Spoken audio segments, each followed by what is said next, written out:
Okay. I think we're here. Oops. Breaking everything. Let's check our sound here. How's that? Is that working? That's really quiet. Pop, pop, pop, pop. That's all right. All right, we'll leave it there. Yeah.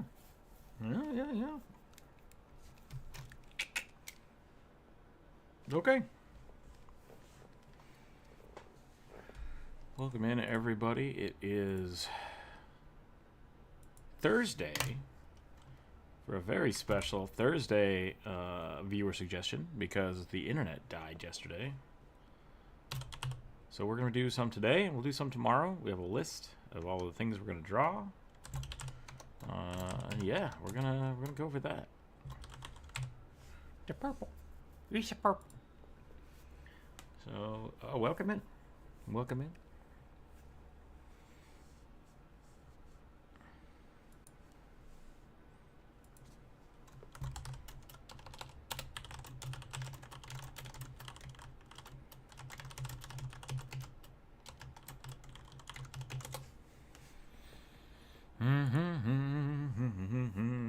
I'm gonna start with a rugby. We'll see if people start trickling in. Moniker, hello, welcome in. We are gonna do the viewer suggestion today, just to get caught up. I'm gonna do another rugby sketch. Hopefully the internet is actually holding up today.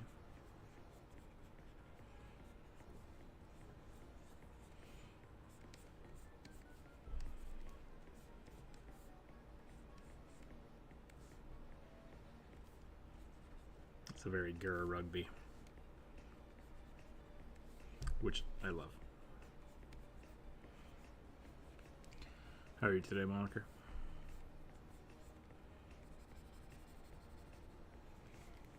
This is not a good song. I don't know what this is. But Pretzel, you're doing me dirty here.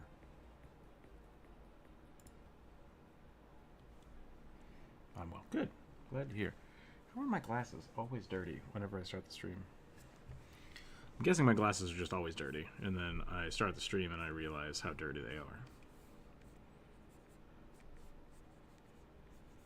This is a very grr rugby today.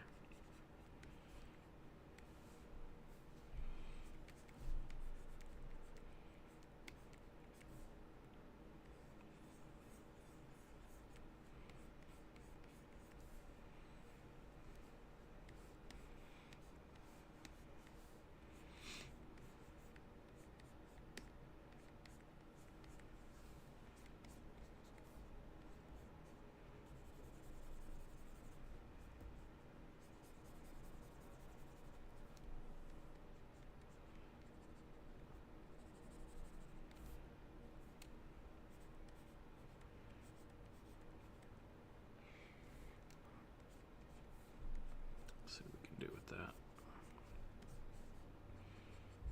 Get ourselves a nice little warm up here. It is cold today. It's 60 degrees in here. That's not right.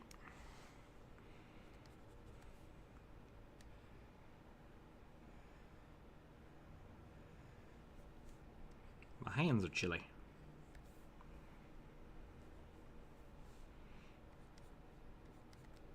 Forgot to turn my heater back on this morning.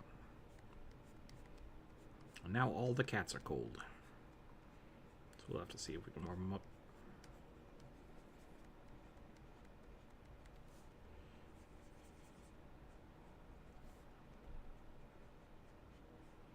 Hope everybody's week is going alright. Mine's been kind of a shit show, but that happens. Hopefully this weekend will be better. Alexander, welcome in. First, haha, good evening. So close. Yeah, I was going to say Moniker beat you by a few minutes. But good attempt. Good attempt.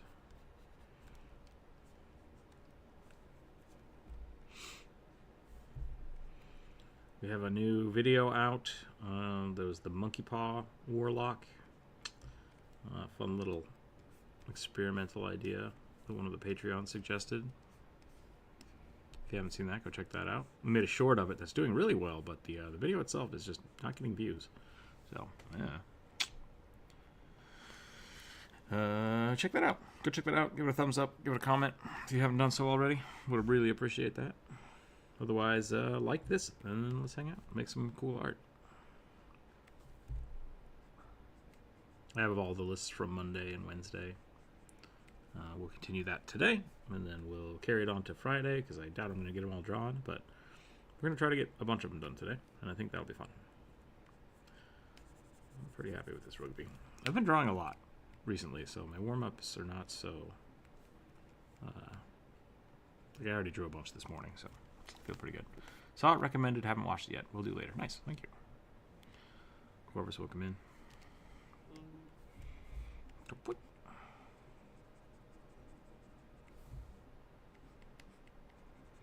I can't decide if eyebrows on rugby makes him better or worse.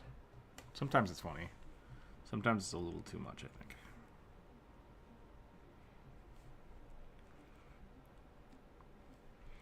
We are still doing the Super Chat side quest of the tiny cows. So if anybody wants to see more tiny cows, feel free. Feel free to throw some Super Chat. Draw some cow butt.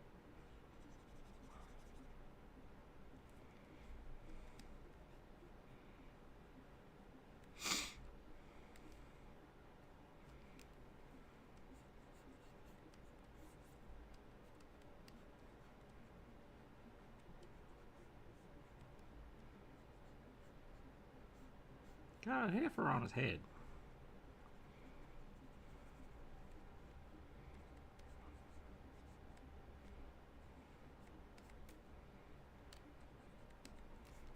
I think that's pretty good.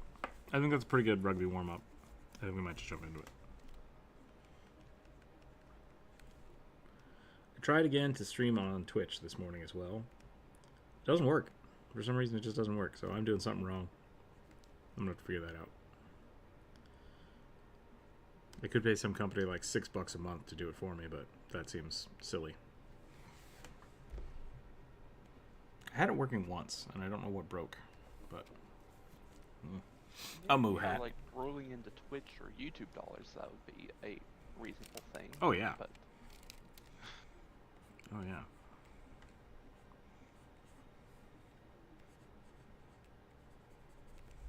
Gotta make that YouTube money, yo.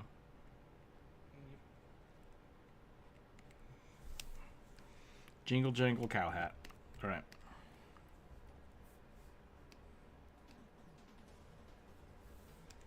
Let's do some dice rolling. So the way we do this, if you're new here, you're just jumping in, I have a list of all the things people have suggested, and I'm going to roll a dice. That is not a suggestion. That's just somebody commenting something, or delete it. I'm going to roll a dice. The dice will tell us which ones we're going to draw, and you're welcome to suggest one if you have not suggested one this week yet. So that's how we do it. I rolled a 5. An Oni barbarian with armor made out of bones and a sword that is a spine. That sounds pretty cool. It's like a bone fighter. Oni. That sounds pretty dope. Let's do that. I should probably look up some Oni reference.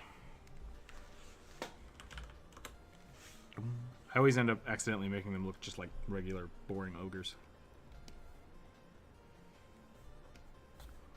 Which is not to say that ogres are bad, but Oni are kind of a different thing. Yep. Very specific.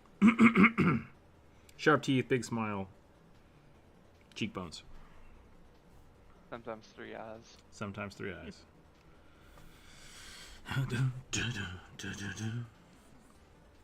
Alright, we want to show off the bones. So I think we're going to do kind of like a shoulder here. The face up here. Do something like that.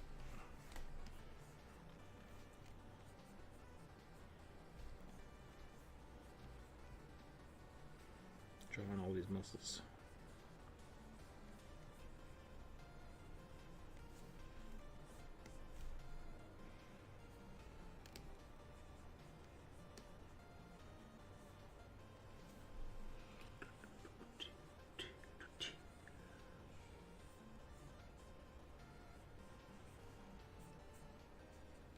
I watched a report yesterday about the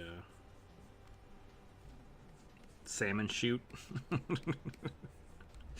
which is something that I worked on in college as a means of transporting salmon past a dam. And apparently it didn't work very well. They're now getting the reports back from it. They're like, this is a bad idea. What do we do? They're like, I don't know, break the dams? So there's a whole lot of That's an option. options, yeah, going around. Stop messing with the rivers, people. It's just so much energy.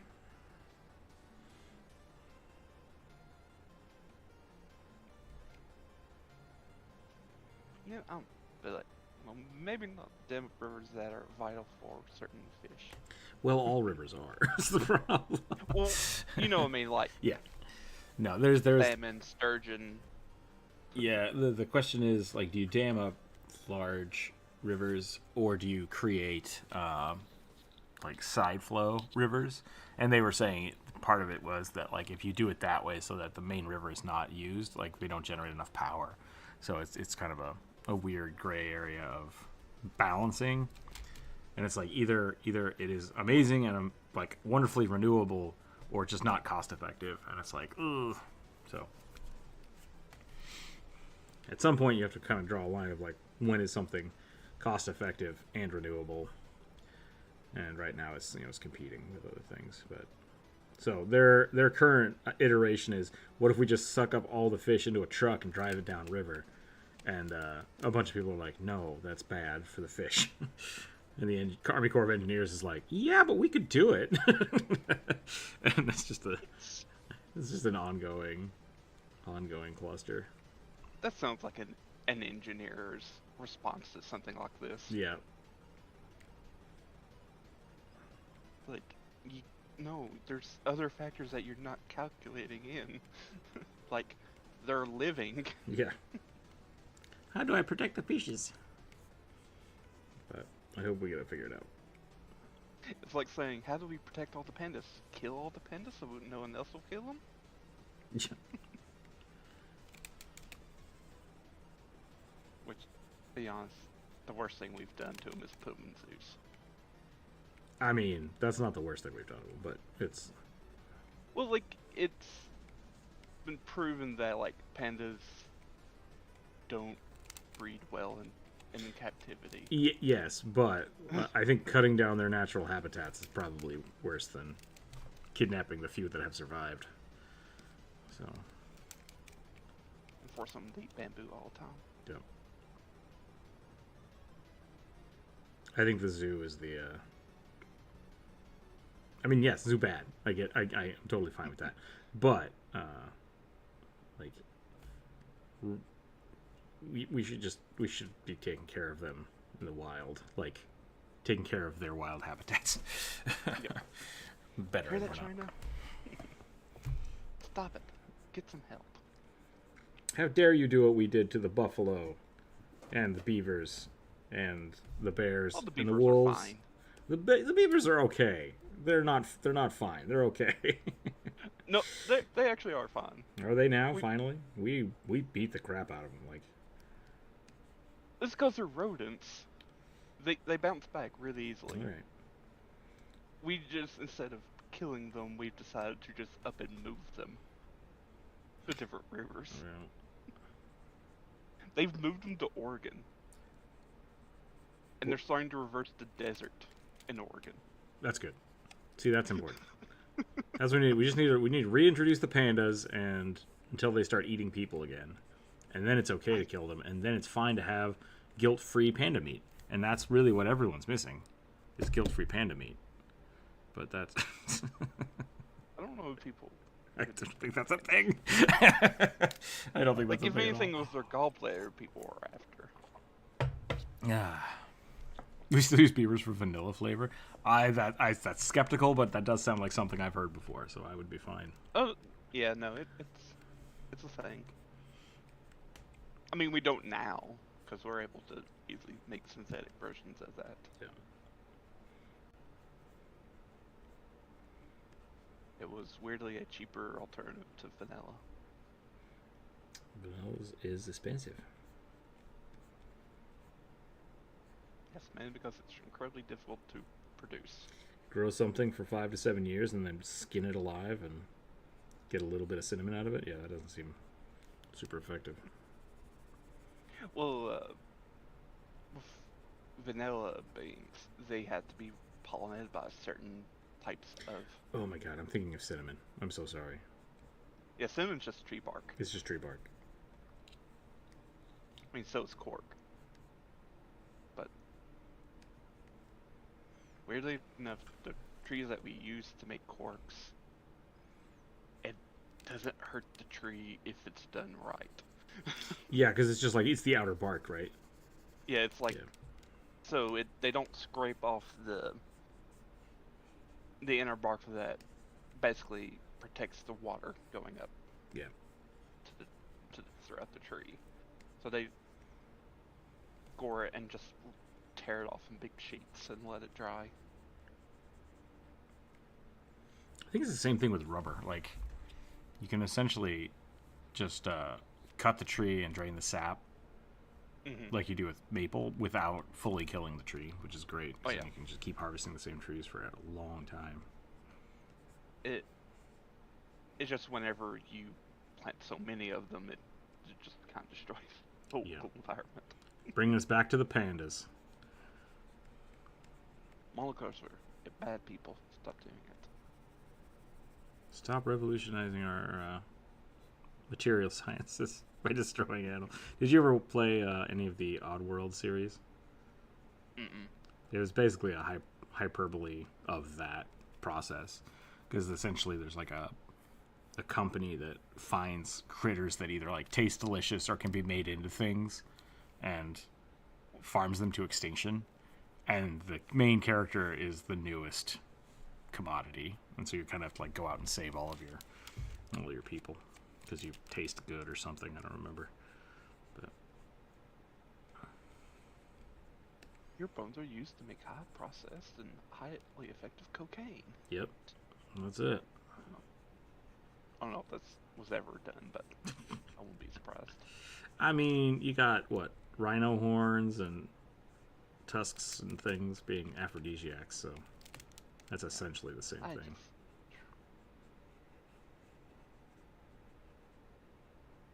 We depressed the chat already, didn't we? Yep. Yep. We suck. Rich people suck. Yeah, rich people suck. I just noticed Birdrick is animated. It is. Birdrick is animated. I'm glad you noticed that. He's pretty funny. I can make him scream if you want, but that's about all I can do. I could map him completely to like a game controller and like give him a whole bunch of different emotions, but I want to see if people cared about it at all. So. Ooh. Probably not a new idea for you, but whenever someone donates, you could have them scream. Yep. I could have him scream, or I could do this. This is pretty funny. Hold on a second. Okay. If I go here and I do this. What is that?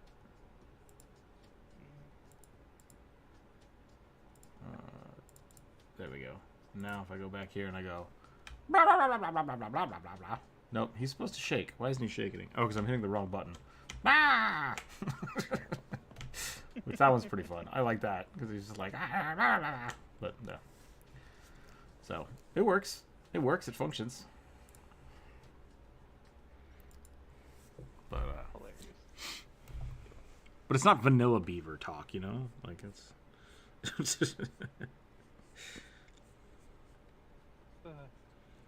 It's weird that your name is showing up every time you're drawing. Is it? Yeah, at least on the YouTube. Hold on, I can fix that. It's because I had to remake the Aggie and view. Huh? Hold on a second. Hold on a second. Whoop.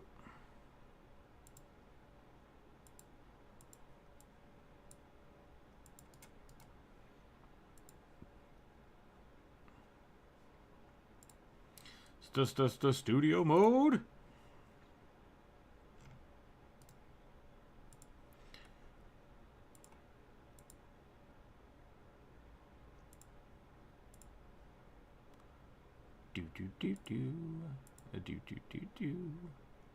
Somewhere I know how to edit this.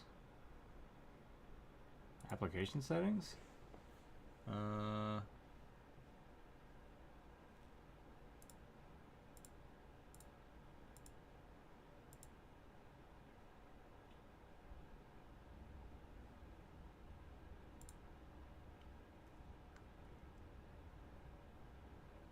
Here we go. Don't show.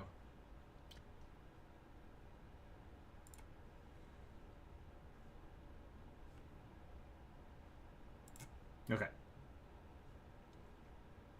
Whoop, whoop. There we go. That should work. Let's find out. Yeah. There's a setting that is on. It's really funny. Theo, hello, welcome in. I have that turned on my personal one so I can see who else is here if people are, doing shenanigans. And Druid will always, because I'm on the left side, Druid will go through the menus to save stuff out, and his name's just, whipping across my screen. Oh.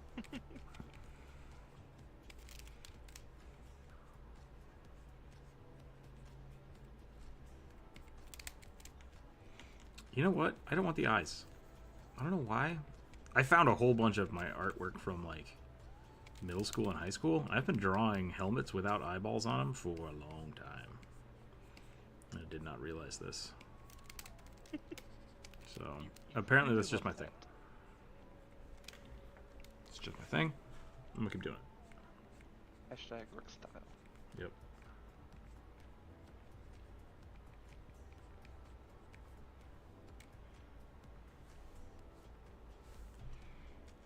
So, earlier today, I got kind of excited about a possible thing for 2E, Okay. and it quickly just got crushed. Oh no, why is that?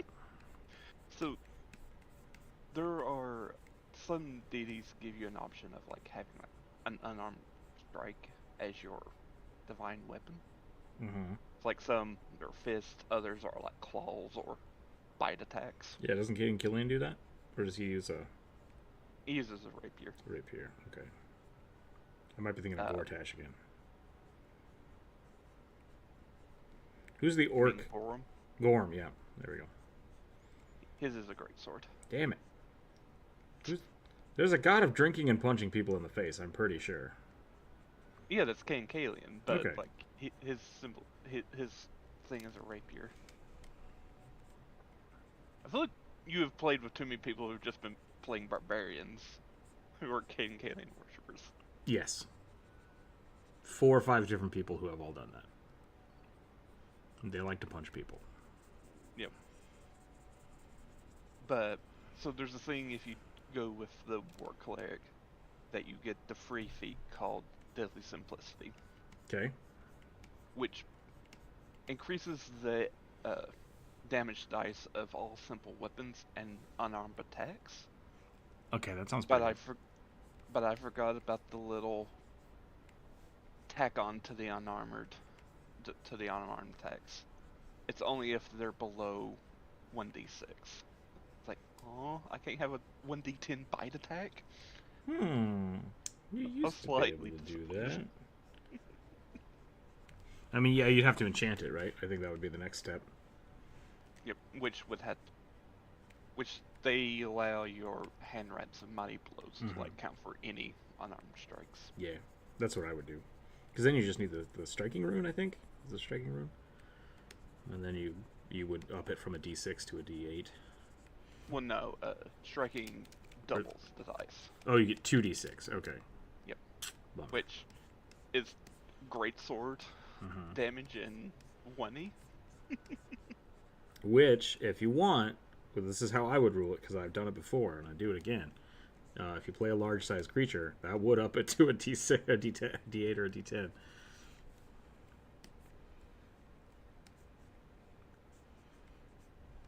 Not familiar with Pathfinder. What's the difference between Pathfinder and 5e? So, Pathfinder 1e is 3.5 D&D. Yeah. With less stuff and more stuff. Essentially what happened was when they schismed from 4th edition, they decided to rebuild D&D completely into a new kind of system, and a lot of the developers were like, oh, we like our own thing, so they made the OGL and left and made their own company. They're like, hey, we're gonna take the open source stuff that exists and we're gonna make a new system with it.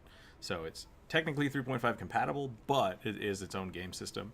It has its own stuff, and then it's now slowly becoming its own thing separate from D&D. So it's 3.5 compatible tabletop RPG. It's been colloquially known as Mathfinder because it uses a lot more plus ones and negative ones, pluses and negative bonuses instead of like advantage and stuff. So very crunchy, lots of different things. I think the most notable thing about 2E is the action economy. They rebuilt that, which I really enjoy. Yep. I would like take that and just run with it if I was like a game developer. Like 3 actions, heck yeah. Yeah. 3 actions and a free action, yeah. Technically 4 actions. Yeah, if you count the free action. Yep.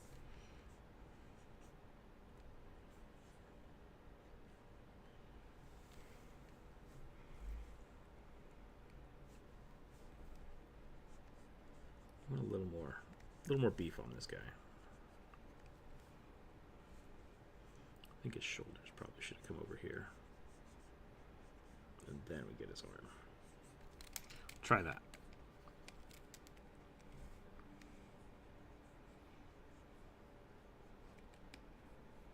Commissions are open, by the way. I'll be able to start those next week. I just have a few other little projects I'm working on. Get your friend an early Christmas present. Yeah. Commissioning their character.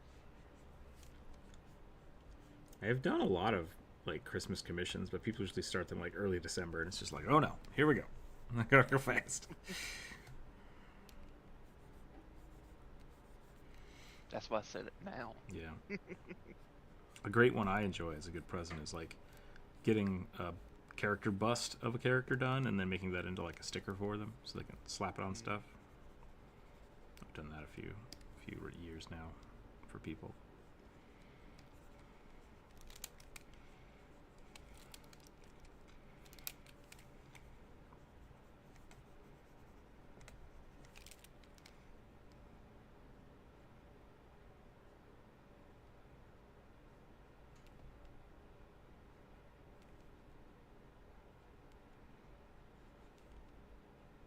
Yeah, that would be my suggestion.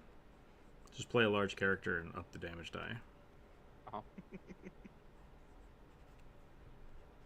And so I was looking at like what Ancestries gave bite attacks as like a native thing that they could take. Mm-hmm. Got goblins. And yep, goblins. Orcs have an option. Ooh, interesting. So do catfolk. Could be a The orc shooting. one kind of leads in. Shooty. Do they get a bite attack? I assume they're little pugs. Do you guys podcast your campaigns? Because I would love to watch your characters and adventures. I used to. So there are a couple out there. You can watch the red team and blue team adventures of the Tower of Ashflaunt, is what it was called. I'm probably going to be doing something like that soon. I might not start it till next year though, just because I want to get more games out. So we'll see how that goes. You can go check those out if you want. That's an old Patreon game. Otherwise, nah, we just do art. You can also go check out OKSDM. He does a lot of his own game system, which is really fun. I suggest checking that out. I think I'm done with this guy. But orcs do get an interesting feat with their toasts called Demon Blood Frenzy. Okay. Whenever they make a successful strike against a creature with the Fiend trait with their tusks, they become quickened Oh, interesting. until the end of their next turn. You get amped up on demon blood. It's pretty great. Yep. Which the extra action can be used to strike, stride, or step. Yeah, I think they did that the reason it's worded that way is to prevent people from like casting huge spells. Yeah. I Well, I will say there are very few spells that only let you use one action. Yeah. I will say that. But you could cast 2 spells at 2 actions, and that's yeah. super good. Like that's way more efficient than casting like a level 3 thing.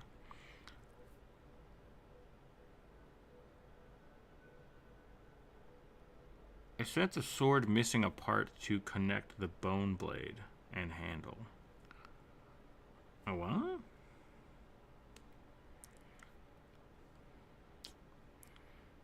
I sent the sword missing. I don't understand that sentence, Alexander. I'm sorry.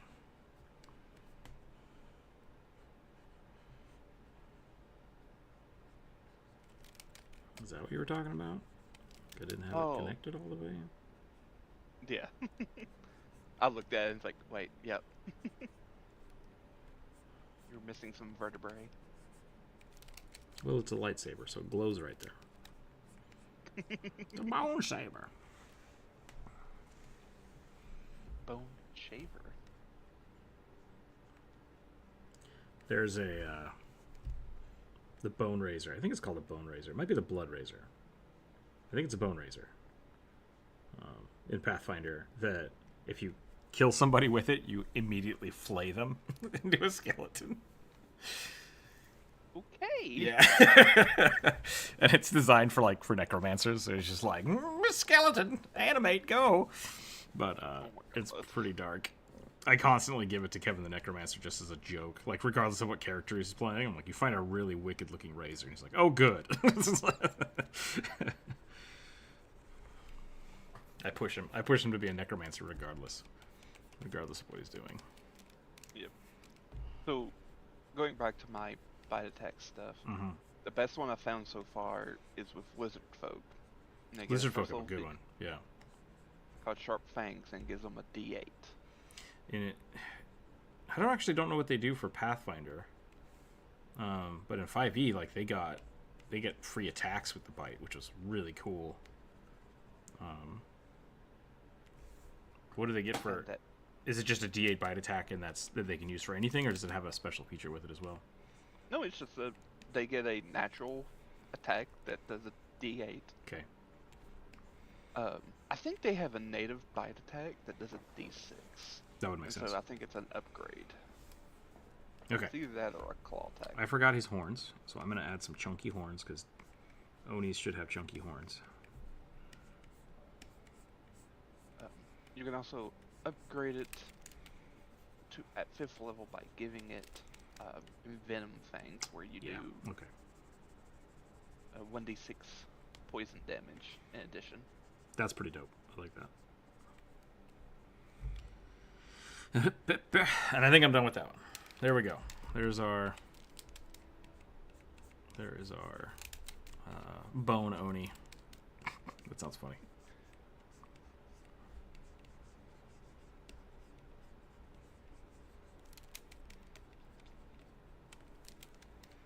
A little more. This arm is surprisingly tiny, I think, in comparison to the other ones. We're going to do a quick whoop-de-whoop. Whoop! Is that too big now? Maybe that's too big now. What about there? That's good. I love how the horns also kind of look like weird horn eyes coming out of the skull. Just like one of those stress-relieving, eye-popping things. Yes. I dig it. Regardless of what Kevin becomes, death calls to him in every dimension. Yep, basically. Stoffel, hello. Welcome in. Death becomes him.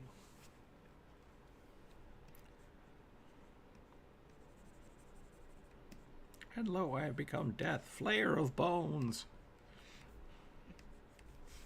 Alright, that's it. We're good. We're going to do the next one. I'm going to roll some more dice. Timer became a lich. Yeah. You kind of have to. If radiation isn't necrotic damage, I don't know what is. Oh yeah. Others having the stream start and stop. I hope not. Is it chattering again? I don't think so. Ooh, error. Your YouTube is not receiving enough video. Are you effing kidding me?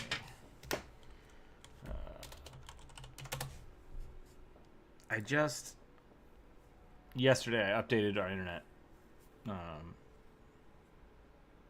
Yep, it's crashing again. I'm supposed to get 10 megabytes upload, and I'm getting 2. So that's fun. Oh, frustration. Discord anymore. Yeah. Frustration. It's like my issue with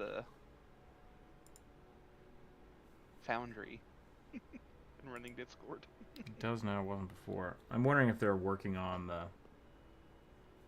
I can see my name again. I just told you not to do... Oh, that's before, I think. Yeah, that's before.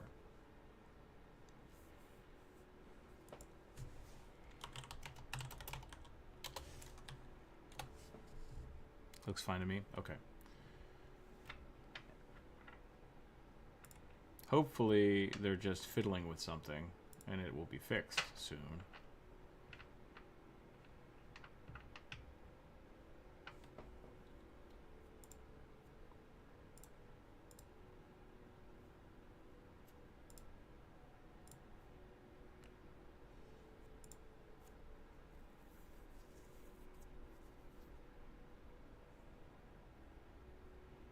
No outage detected. Well, you're a liar, so that's cool. Liar!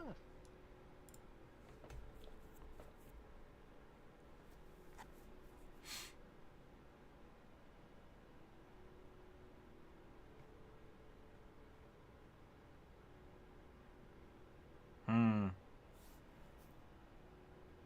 now it's fine again. All right. Well, I don't know what's going on, but that makes me mad, so we'll see. Stream status, excellent. Great. Okay. You know what I did? Nothing. I did nothing. I ran a speed test, and now it's fine. So who knows? We're rolling some dice. I rolled an 18. Is it an 18 or a 13? It's an 18. Tiefling male druid, circle of the land, who was an etymologist. Science who studies insects. Bug druid.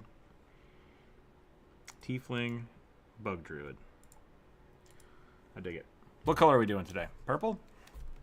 Could draw some purple. Give them little, like, antennas instead of horns. We could do that. Oh, that's tempting. That is tempting. Radiation could also be corrosive. It could be corrosive, I suppose. But corrosive kind of, to me, is... I guess it... interesting. Interesting.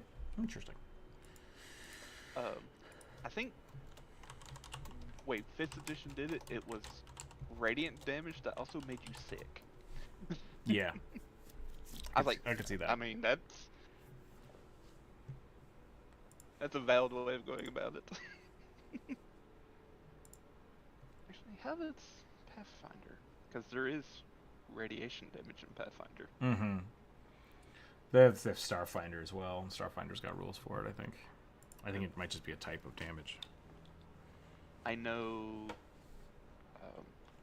kobolds can take the radiation domain if they're a cleric. Mm-hmm. Which is weird. Okay. So it's a poison effect, whose initial effect causes constitution drain. Second effect causes strength damage. See, that's the other thing about Pathfinder. I think that's probably one of the definitive ways to look at Pathfinder versus D&D is stats, and moreover stat damage. Because Pathfinder loves ability drain and ability damage, and D&D just completely forgoes it. They're like, nope, that can't happen. It's like, oh. So did 2E. Did they? I 2E does that. think they did remove it. Yeah, because all poisons just do poison damage and Which, to be fair, the mother effect. that's how I ran poisons, because the old way of poisons was really stupid to me. So I agree with that. Yeah. So instead of like doing ability drain, you like will get like, I don't know, thickened or drained in addition to the poison damage.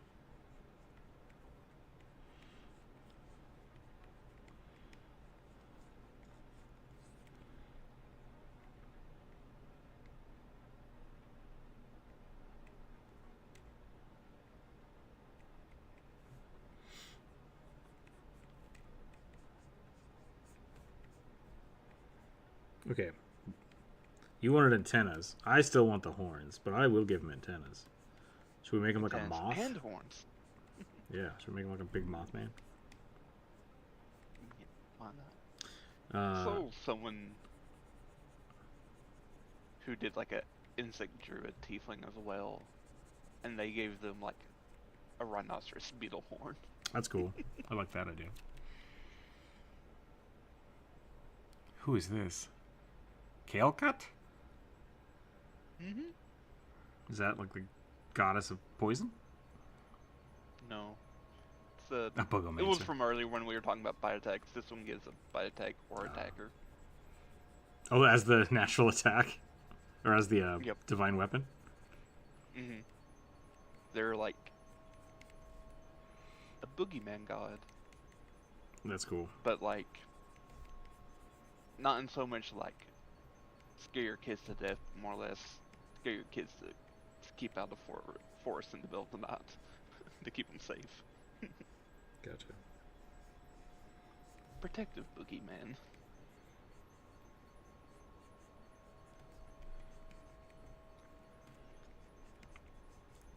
Don't go outside, children, or I'll eat you. For your own good.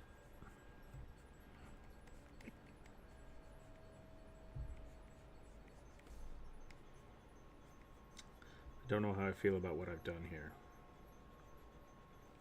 It feels very almost alien Spider-Man. Yeah. There's too much going on. I need a good moth. What's a moth look like? Maybe more round. Foof.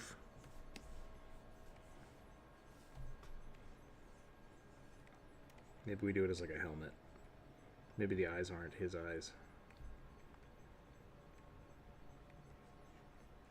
Just got a little... Nope, I hate that. I hate it.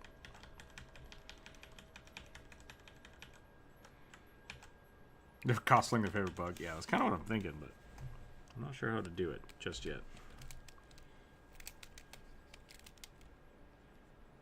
I think I've drawn the nose too low, which is part of my problem. Usually a moth face. It's so floofy. Like, I could make these 1,000 times poofier. Maybe the horns should go out to the side? Maybe I have the wrong kind of horns.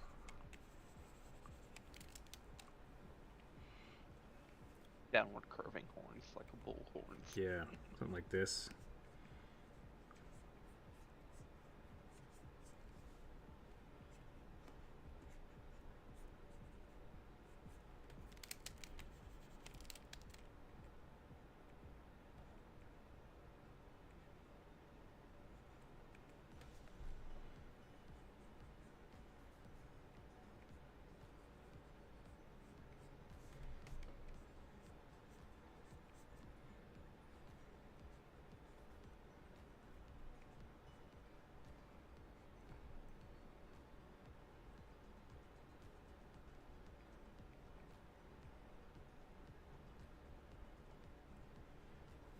I feel like I've forgotten how to draw faces again.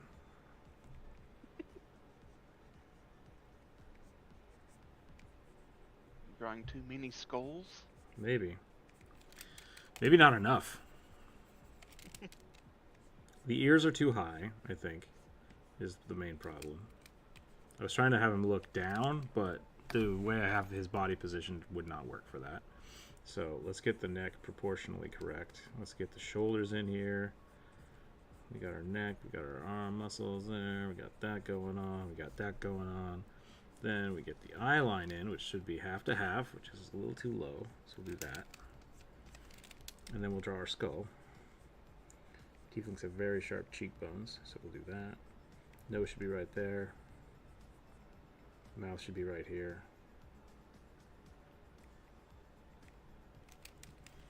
There we go. Okay.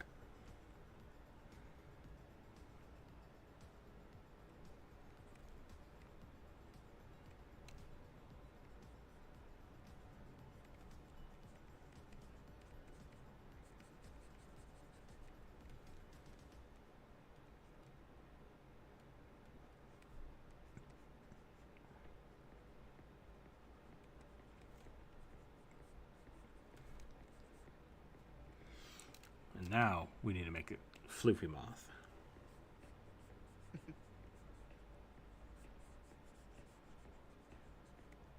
Thick, fluffy fur collar. The fur is my scales.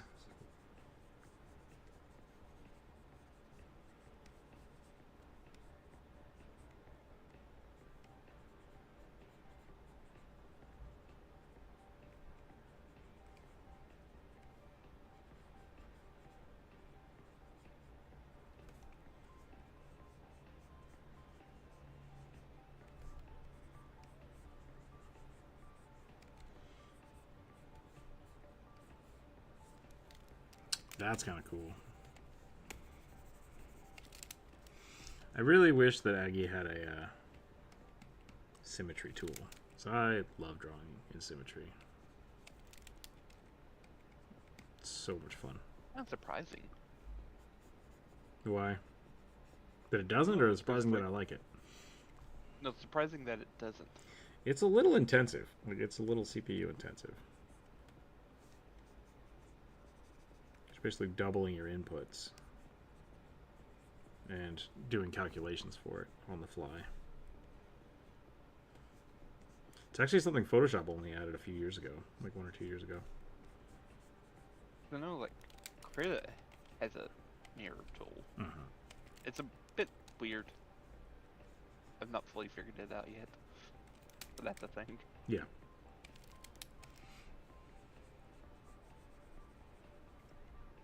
But yeah, I think Clip Studio Paint had it before Photoshop did. Like it wasn't something that Photoshop was like, why do people want to draw in with mirror? That's stupid. Nobody wants that. And it's like everybody wants that. Nobody likes drawing that second eyeball. Nope.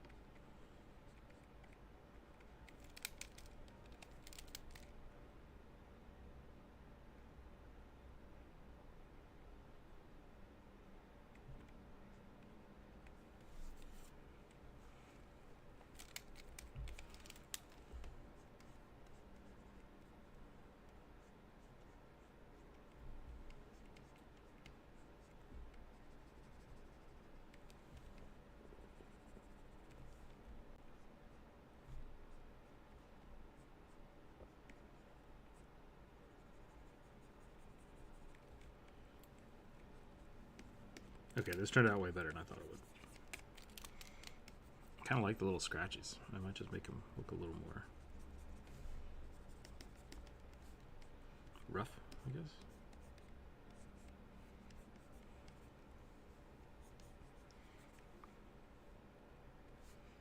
Should I put like weird bug arms? It just looks like a moth is eating his head.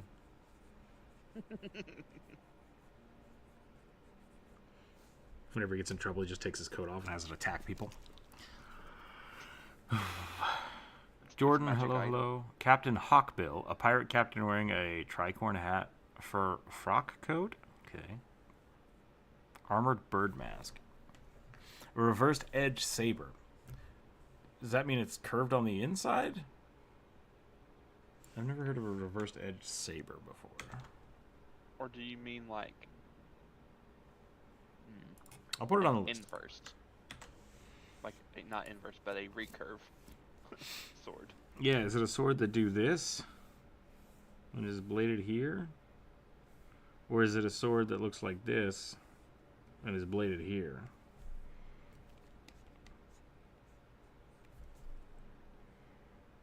Maybe I don't know what a saber is. Because I'm thinking of like a cavalry saber, which is a really long sword. And I don't know why you would want the blade on the inside. Okay, so... So like the katana with the backside blade. Yeah, because it seems like it would just be a scythe at that point because it's so curved. I could see that. Yes. Okay. Inside of the curve is sharp. Outs. Yes, so... Perfect. It's on the list. Yep. Or I should have said the back edge is sharpened. Front edge not sharpened.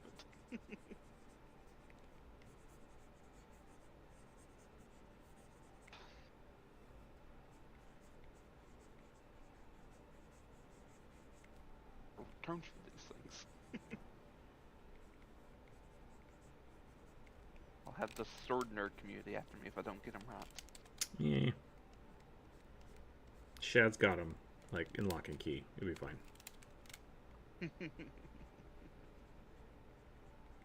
And Skullgrim? Is that the other guy that does sword stuff? Galagrim.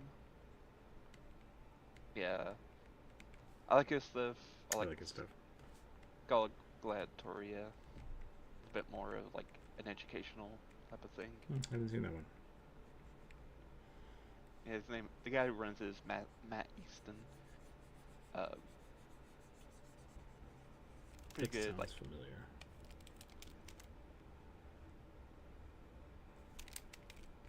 Definitely been getting out more. He's definitely more of like a historian compared to like the guy who does Skyrim.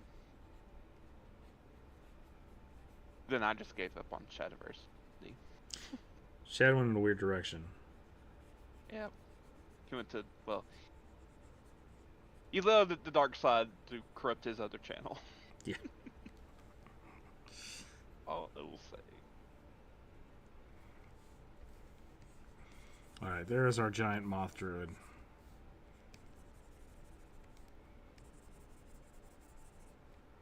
Which I'm going to say turned out way better than I thought it would. Like, I don't know what I was thinking at the beginning, but, like, this wasn't it. It reminds me of, like, some of the art I've seen for this faction of Dark Elves in the Elder Scrolls universe called the Telvanni. They wear a lot of, like, bugs. They just wear bugs. Yep. I wonder if that's why I thought the Rothe were bugs. I don't know where that ever came from. But I really thought the bison underground were giant beetles. And I still love that idea. Like, that the drow, like, farm beetle milk instead of cow, like giant cows.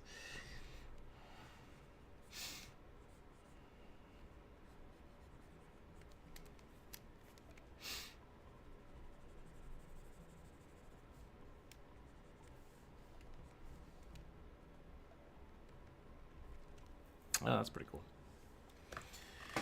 All right, this one's done. Putting that one in the bank.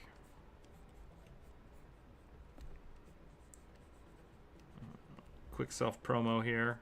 If you haven't seen the new Monkey Paw video, I suggest you go watch it. There's a short about it. If you haven't seen the full length video, I think it's way funnier.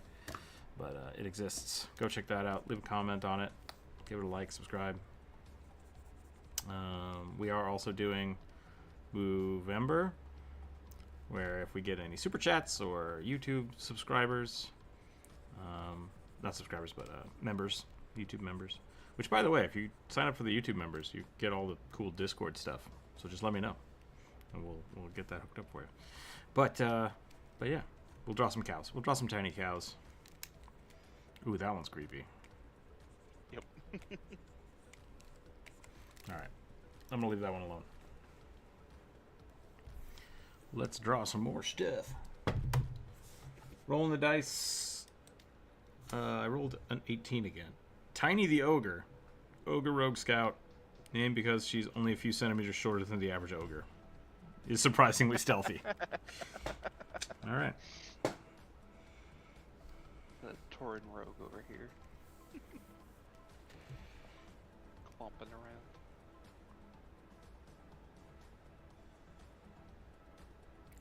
Yeah, I know what you're talking about, Jordan. All green.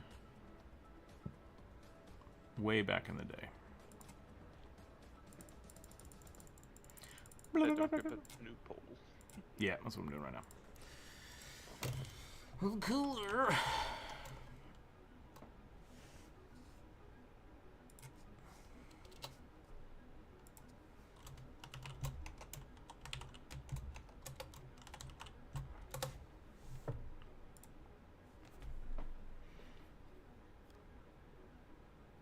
So not stubby, but also not stubby ogre. So stubby, but not so stubby ogre. Seems like it's just a generic ogre. What color was I supposed to do here? Green? All right. Oh man, I don't remember how I draw ogres anymore. Kind of small, round head, thick tusks.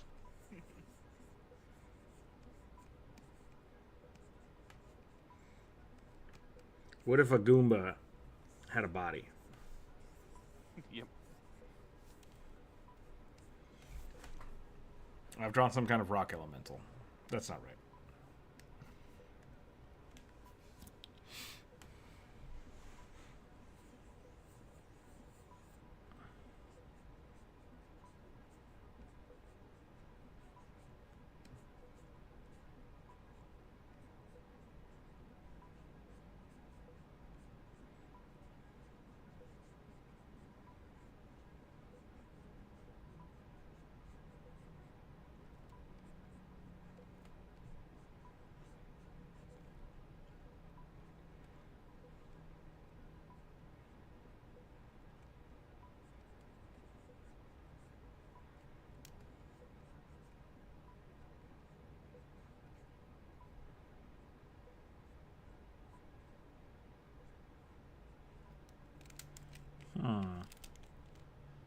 How does this do?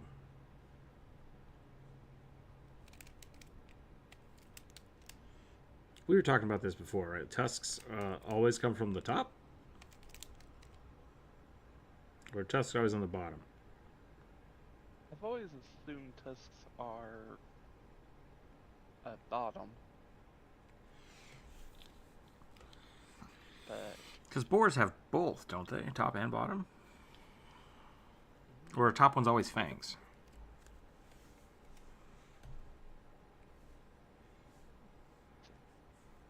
boar skull.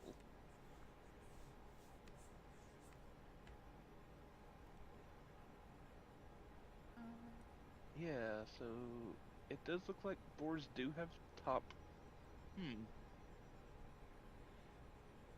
Interesting.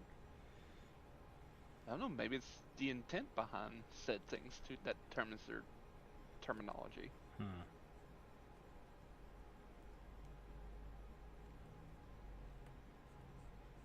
I am.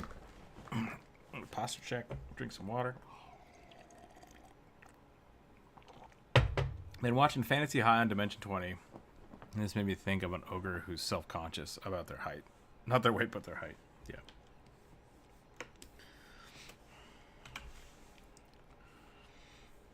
Is that a character? Or is that just something that they do on Dimension 20?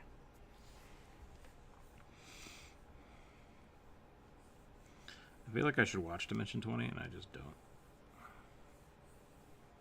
I don't have time.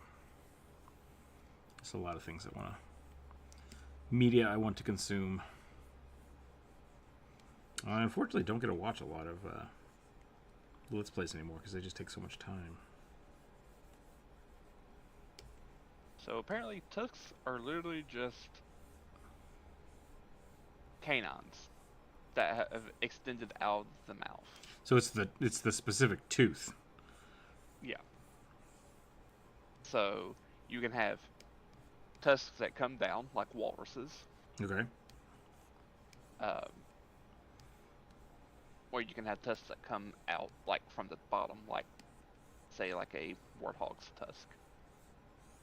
Predominant tusk. Just has to be that one canine. So it would be. So you could say it's a fang as well. It's just. Yeah. Because not Pyraxes. That's a material. Hyrax? Hyrax, which is related to elephants. They technically have tusks.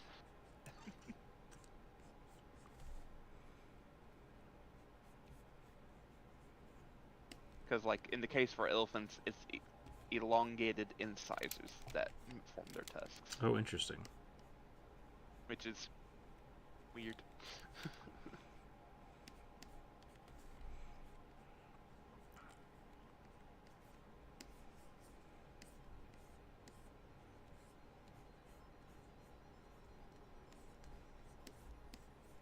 Yeah, so it's like they're most commonly canine teeth, as with narwhals, musk deer, water deer, muntjac, pigs and hippopotami and walruses.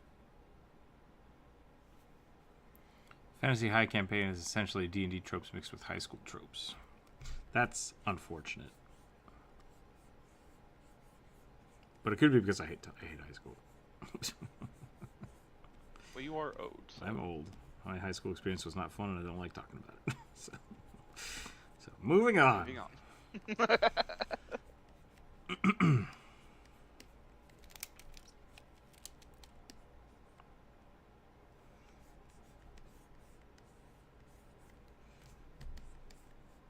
Rabbits with giant elephant tusks. Yep. Lizard, hello. Put a drunk half-elf fighter with a heavy crossbow on the list? I suppose so. Don't know how I'll draw half-drunk, but...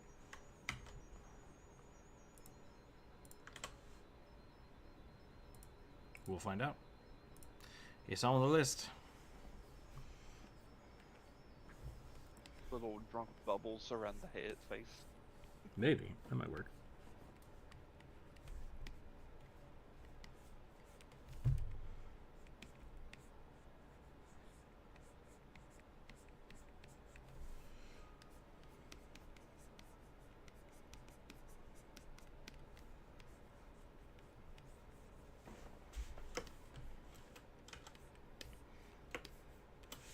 I'm not sure how to make her seem more sneaky. I guess she's surprisingly sneaky, which for an ogre would be like any sneaky at all.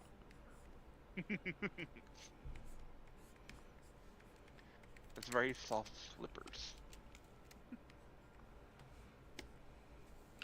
If she just has knives sticking out of her. Best place to hold a dagger and just stick it in her arm. So I guess fine. It'll stay there. Yeah, ogres are not the most intelligent of the giants, so... I was reading, not really reading, but someone was like talking about ogres and all the various lore that was they basically compiled all the lore into one video. And they were talking like how ogres, whenever they get sick, which apparently is a possibility, they'll just start ripping up plants and eating them until they get sick, like a dog would. Like, that's bad. Just eating grass. Eating grass till they throw up. Yep. There was this woman who got like, this is a weird story, but just follow me with it.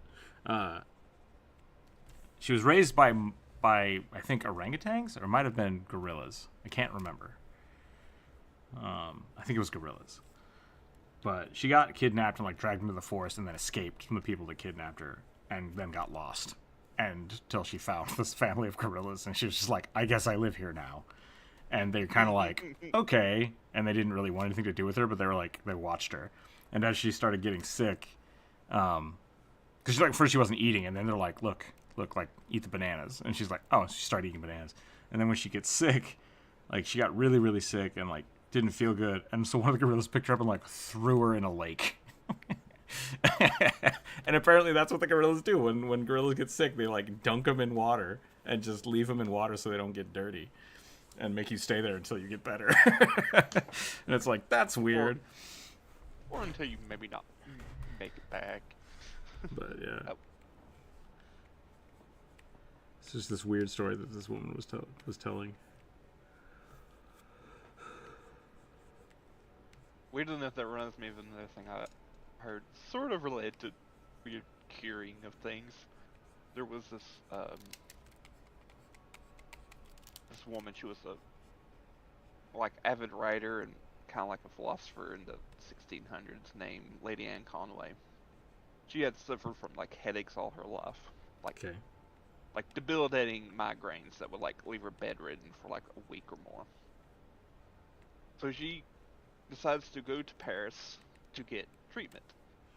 The treatment at the health spa time was less a health spa, more of trepanning, which drill a hole in the head, drain the fluids. Yep. Which safely done can do something. But because she was so wealthy, they were afraid to operate on her. Because they didn't want her So to they die. Yeah. Our cash Like, cow. So they decided to do what they thought would be the best option. Bleeding. Yeah. They tapped her jugular. Oh no. And so, obviously she didn't get better. And they also decided to give her mercury. Because, why the hell not? Doctors in the 1600s were not good. Like, yep. It was weird. It's funny to me because, like, talking to people about medical history, like, there's a great podcast with one of the McElroy brothers and his wife, who's a doctor. I think it's called Sawbones. They talk about that kind of stuff all the time. They talk about just medical history and, like, weird things with dealing with that. And yeah, like, doctors didn't use the scientific method until, like, late 1800s, which is just like, excuse me? They're like, yeah, there's no place in medical doctrine for science. And it's just like, oh no. So yeah, so like one of the early pioneers for medicine, mind you, he was still wrong a lot of stuff, because but he very much kind of kicked the ball down the road that got it snowballing into the right direction. His name was Paracelsus. He got banned from basically every medical university because he burned the main textbook for them at the time, which was the theory on the humors. The humors, yeah. And it's just like, it's bullshit, people. Clearly you know this. They're like, no, well, it's because the ancients say it, so it must be true. Yeah. Because there's the whole, like, trust the wisdom of, like, people who wrote down stuff. I was like, this dude thought the liver was the heart. Yeah. The humors were unfortunate. Yep. It's funny if, like, when you actually start studying those kind of things, for those who don't know, like, there used to be the four humors in the body. Being imbalanced is what made you sick, not diseases or biology, or not biology, but like germs didn't exist at the time. We knew nothing about genetics. It was all just, you have too much yellow bile in your body, better make you throw up a bunch. It's like, oh no. Though I do know, like, it's not so much like the whole idea of like the humors that's coming back around, but more of less like a way of treating medicine now for some people is doing a more like holistic thing where it's like, we can give you medicine, but the medicine will also like hurt other parts of your body, so we're gonna do like other things to lessen this. So my doctor is a holistic is not the right word. Maybe it is. Holistic with like a W, like treating your whole body. Yeah. There's a different word for it, but yeah. So like when I was in Idaho, they were like, "Here's medication," and like, "Oh, this hurts." They're like, "Yeah, more medications." Like, should I worry about this other medication? Like, well, if you're taking this and this, you're probably gonna start like not pooing. So here, take this medication too. And it's just like, it's just stacks. That's what it was when I was very young. It's just like, here's all these medications that stack. And then at one point in time when we were talking about my grandmother, we discovered that half of the medication she was on was to just alleviate symptoms of other medications she was on. And it's like, what can we do to get her off this medication so she can be off all of these other medications? And they're like, oh, she just has to stop eating this one thing. And it's like, why wasn't that an option? And it's just like, because medication works. It's just like, oh my God. So like a lot of my treatment now is very much like dietary, and like we have to change this about your lifestyle, and if we don't, then you have to be on medication. And like that's where I'm at now. Yeah.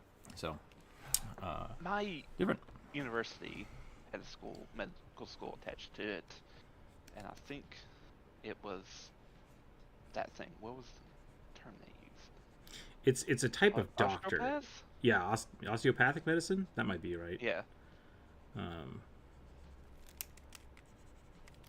Which some traditional doctors scoff at. It's like, oh, you're not real doctors. Yeah. Medication is the best. It's like, yeah, medication works, but really Yeah, how shouldn't many be. kickbacks are you taking? Yeah, because the big thing about it is like, especially, I see it a lot with people that like,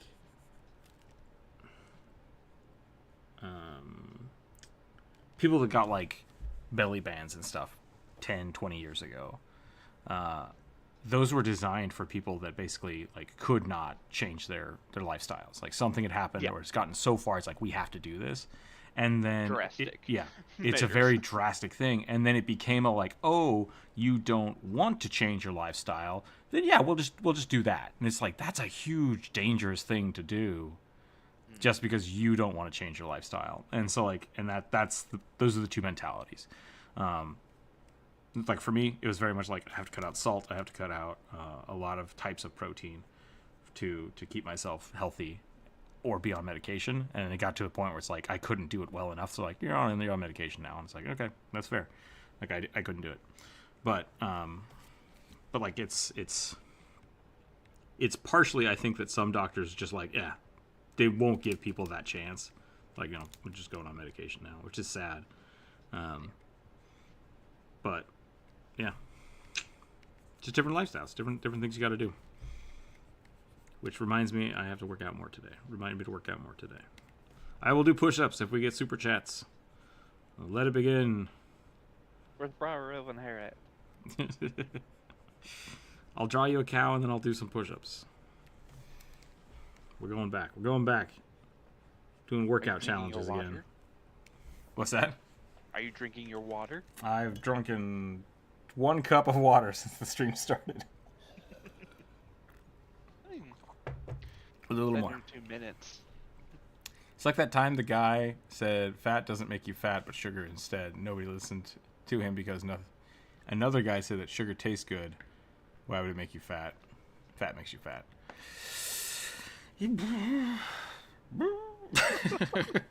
Dear Lord. Calories make you fat. Everything makes you fat. Yep. Because we eat stuff to store energy in our bodies. Drinking water instead of coffee is the hardest part of a healthy lifestyle for me. Yeah, I can't have caffeine anymore, and it sucks. It makes me sad. But this is life. Yeah, I mean, I thought about that, and then I would drink. Wait, the sugar will also kill me. So I'm on water duty for a little while. Which I bought a whole bunch of like sparkling juices and stuff and sparkling ciders. It turns out that's the worst thing I can drink for my kidney stones. So it's like, hooray! Water it is. Sodium that's in it. The sodium and sugary stuff and carbonated everything is just death. Maybe you need to go to an old health spa. Yeah, just sit in mud for like 6 months. Yep. Get scrubbed down with big old loofah sponges. Yeah, hang out with the capybaras for a little while. I mean, I would. Does anybody have $4 million they'd like to invest in my capybara spa? Make sure you have a good legal waiver. Yeah. Patent pending. We'll call it capybara tea. Capybara tea time.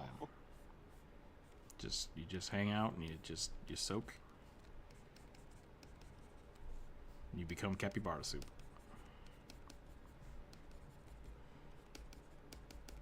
I'll be right back. All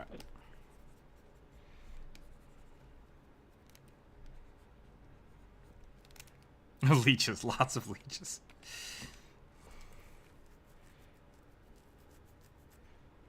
Capybara. That could be good. I like that. That's a good name. I'm gonna steal it.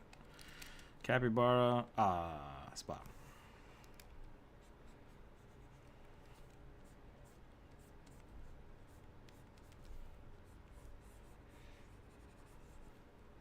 I like the idea that she has like a dagger, but they just break. Every time she stabs somebody, they just break.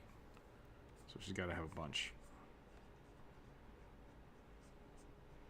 Little finesse weapons were not meant for ogres.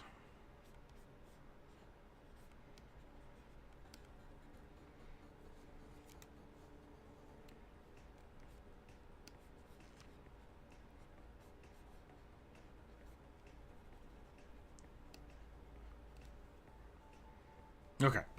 I think I'm done with this one. Not sure what else to do with it.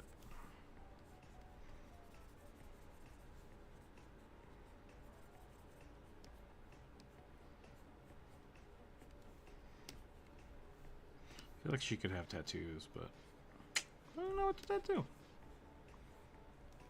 For those of you just joining us, we are doing the viewer suggestion today, so if you've not made a suggestion this week, you're very welcome to. I will put it on the list, and I roll the dice decide what we draw. Normally we do these on Wednesday, but my internet crapped out yesterday, so today we're doing it today, and we'll do another one tomorrow as well, just to try to get the list going. So if you don't get your stuff drawn today, you have a good chance of getting it drawn tomorrow. Same chance, I guess, but another chance. I think this one is done, though. I think we're done. With the rogue ogre. The roger! Cappy T. Cappy T is pretty funny. The design of this ogre is actually pretty rad. I hope so. I hope you like it. She's slightly shorter than other ogres. I've rolled 3 18s in a row today. I don't know what's happening. I just rolled 18 again. I'm a little scared.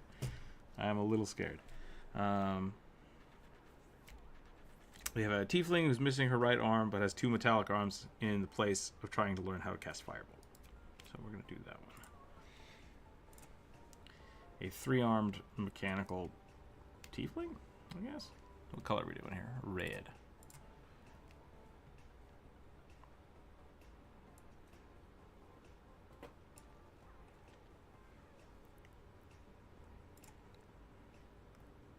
Bum, bum, bum, bum.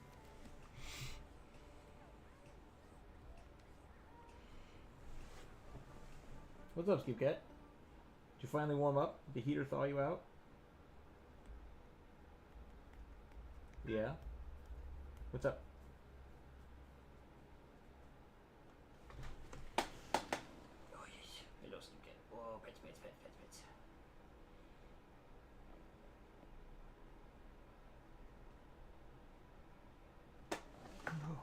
Oh my. What's up? Yeah? Yeah? Give me the winky eyes.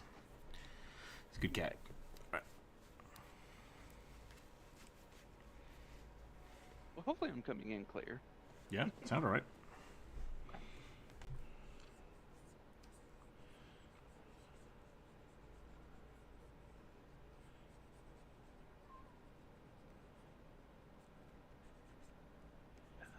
Where are you drawing now?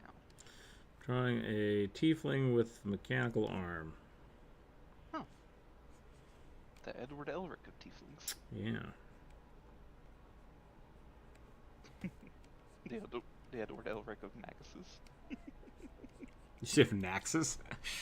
No, of Maguses. Oh.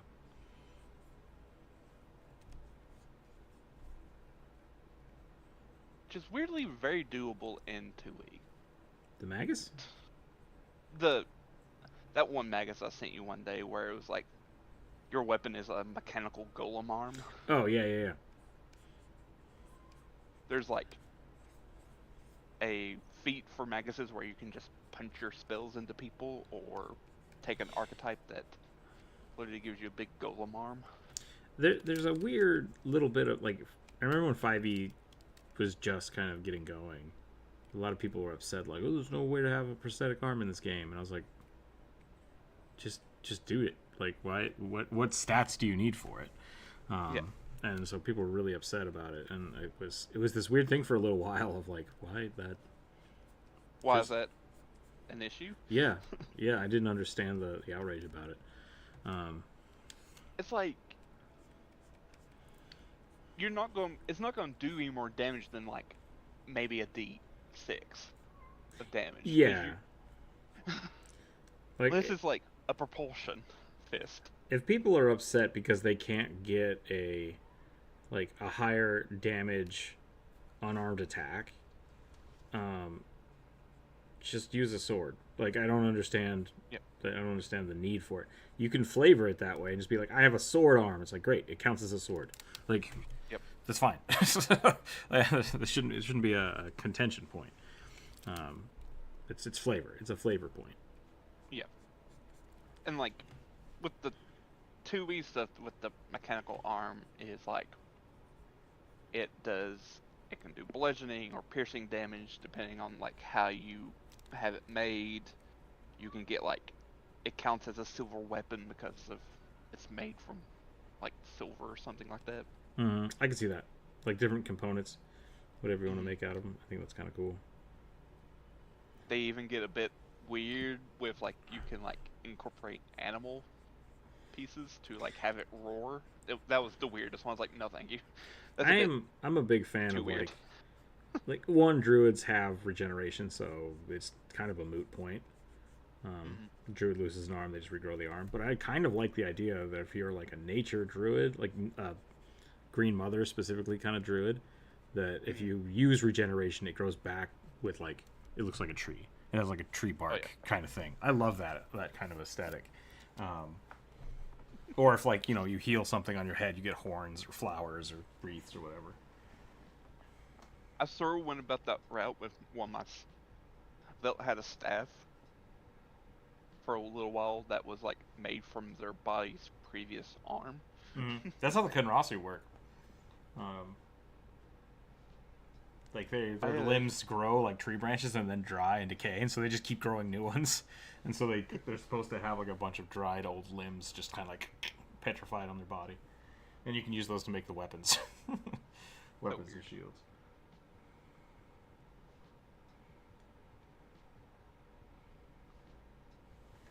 Sorry, Skipcat is demanding attention. Such an old man.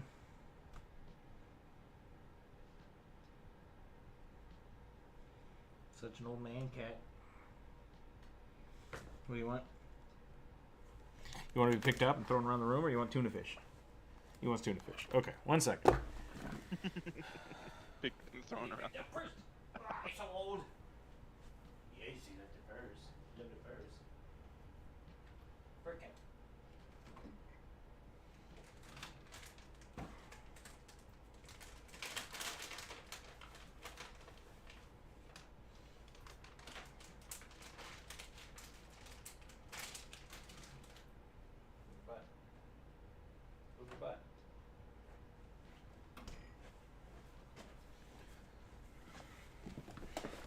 Okay. Oh, my hair is so long. I need a haircut.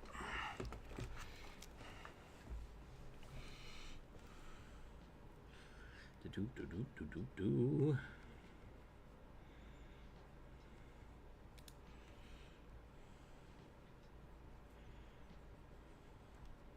Lots of tieflings today. Yeah, I think I've put horns on all of the characters so far, so that's interesting.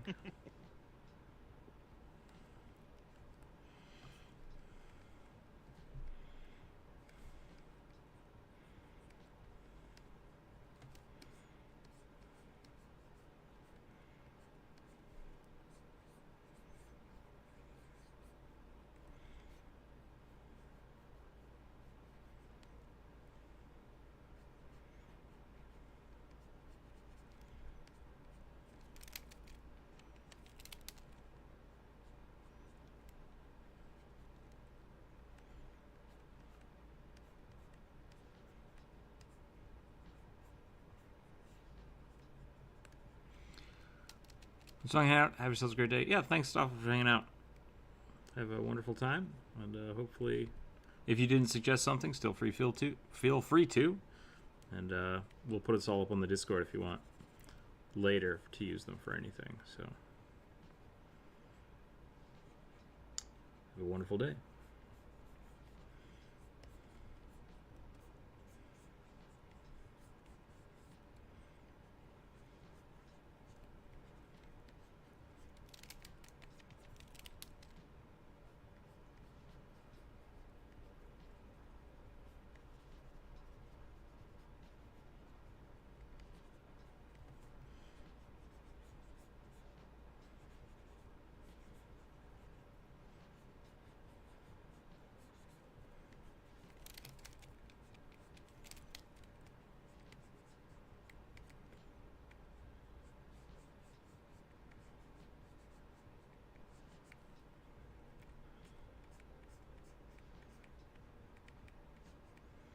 See if we can get some more little robotic bits in here.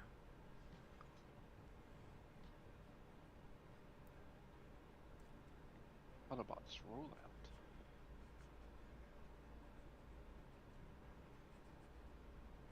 I was watching something. Who voices Optimus Prime? Is the guy that voiced Optimus Prime also Winnie the Pooh? That doesn't seem right to me. I have no idea. There's something about Optimus Prime that I was watching the other day. Did you get my suggestion? The drunk dwarf heads? I think so. I remember that. Was that last week? Or was that this week? Peter Cullen.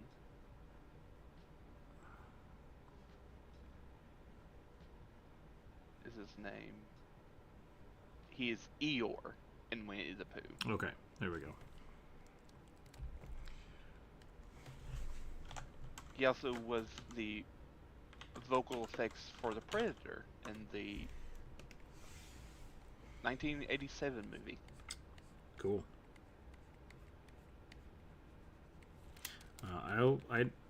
The three dwarf heads sounds like three characters, but I'll put it on there. We'll figure something out if it gets rolled.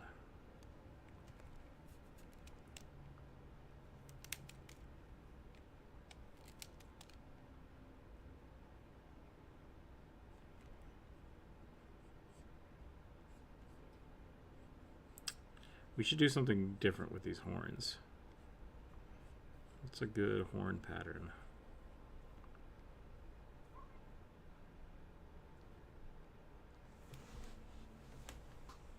You can't just keep asking for tuna fish, Skip that. You have cat food. I see it. Hold on.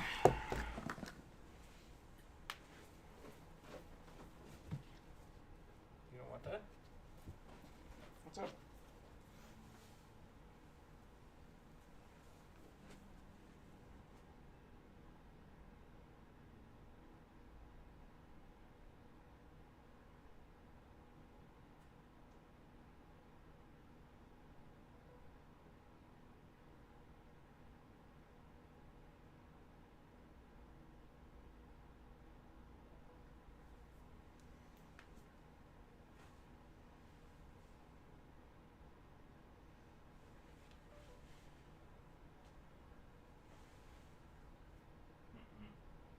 No. No more tuna fish.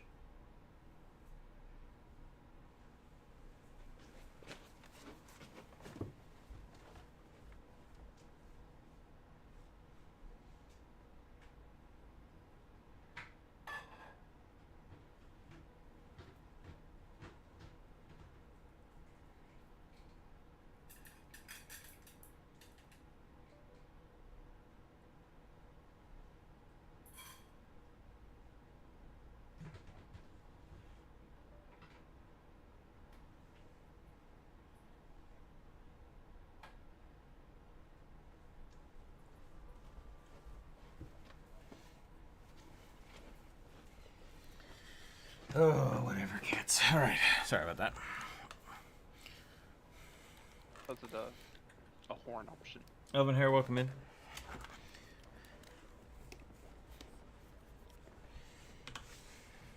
That is a pretty squirrely horn. We can try it out.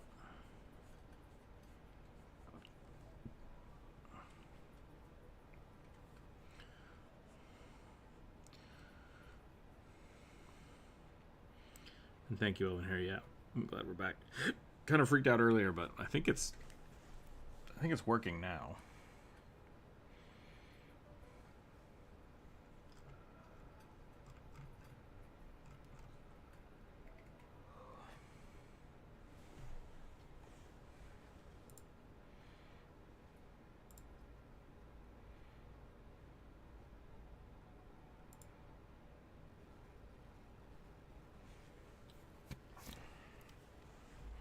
Let's see what we come up with here. God, do they spiral the other direction? Oh no.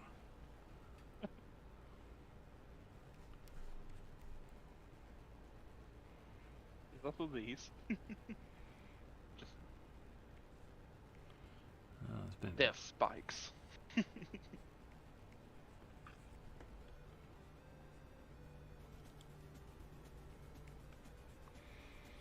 Have I missed much? I'm just making dinner now with the crock pot. Ooh, that sounds good. I think we did an ogre. What was the other one?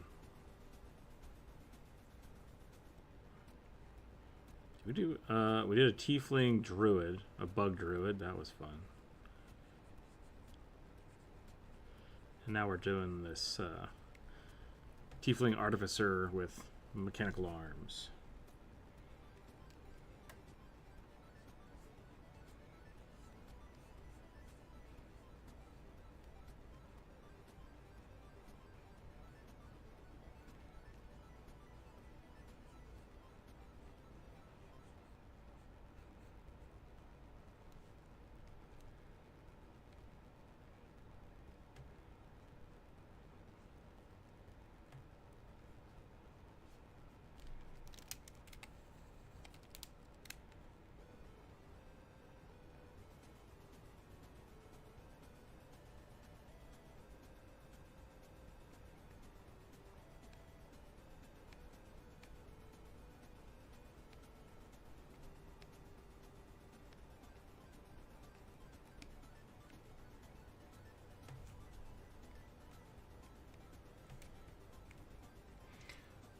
Pretty slick back. Victor, hello, welcome in.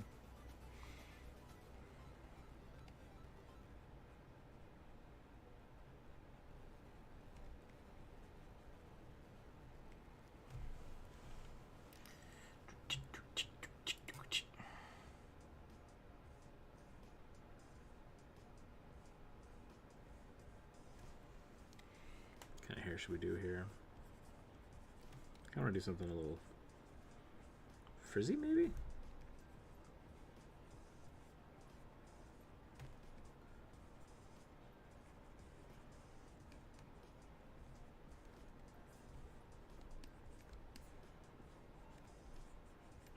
I want to get a little more inventive with hair shapes.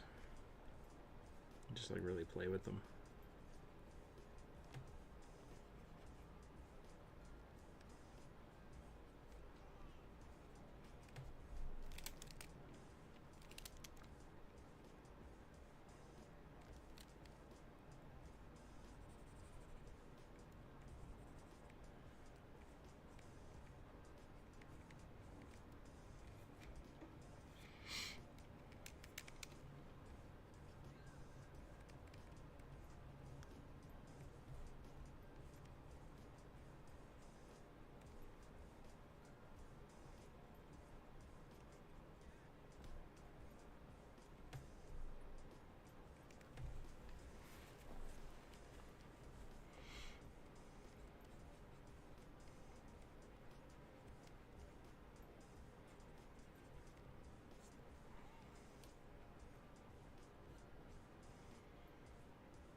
Yeah, Victor, I usually don't draw kids, so I just went for the tiefling aspect of it.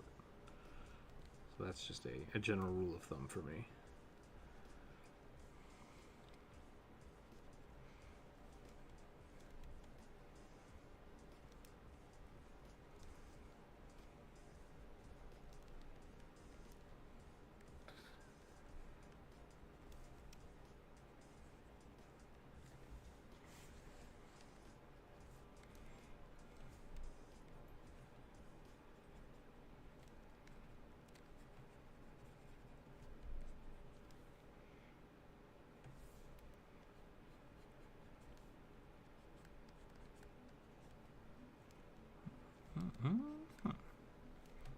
I think we're just about done with this one.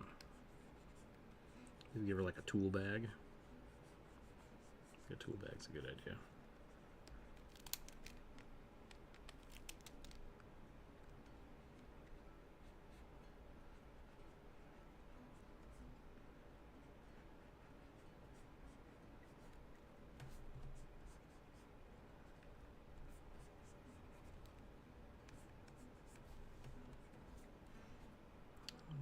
Give her like an actual shoulder.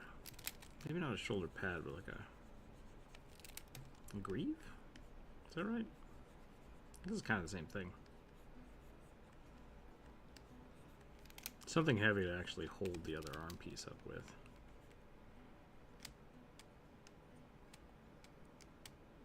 Walked away for a scare and an ad just scared the mischievous out. I'm sorry to hear that.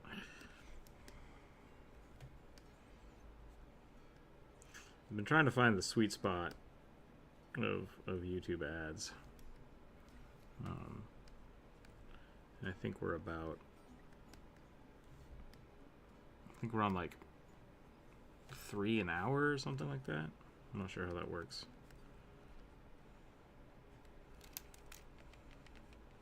But I'm surprised. I'm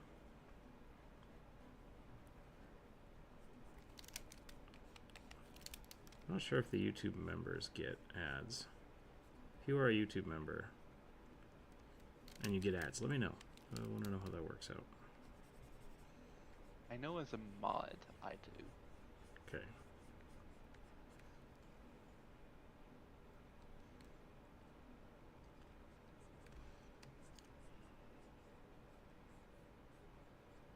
Give her some big old pockets.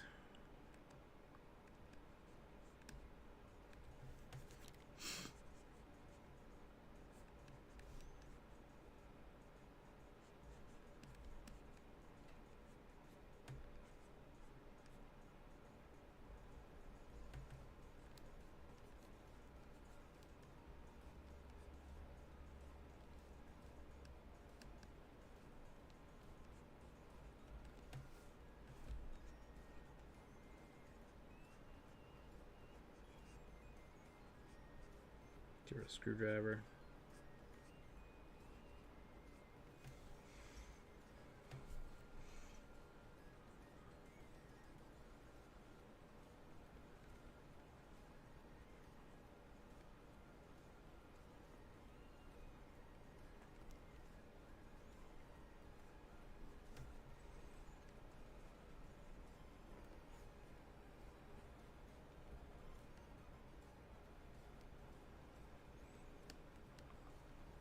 Technically, I guess if you have 3 arms, you could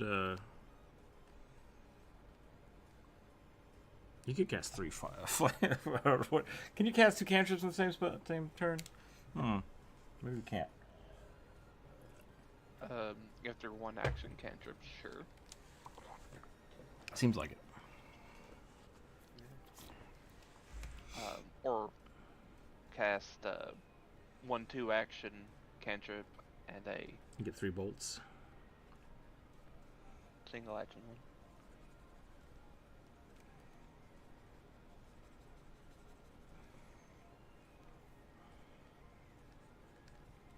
Because like, it's weird that for certain spells you'll have to like apply your multiple attack modifier in some cases.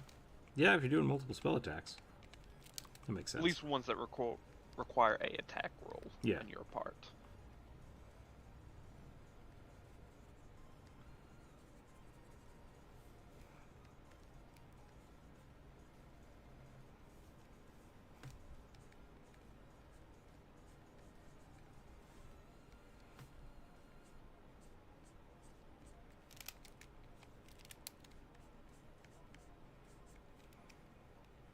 Okay. I think I'm done with this one. I think this one turned out pretty good.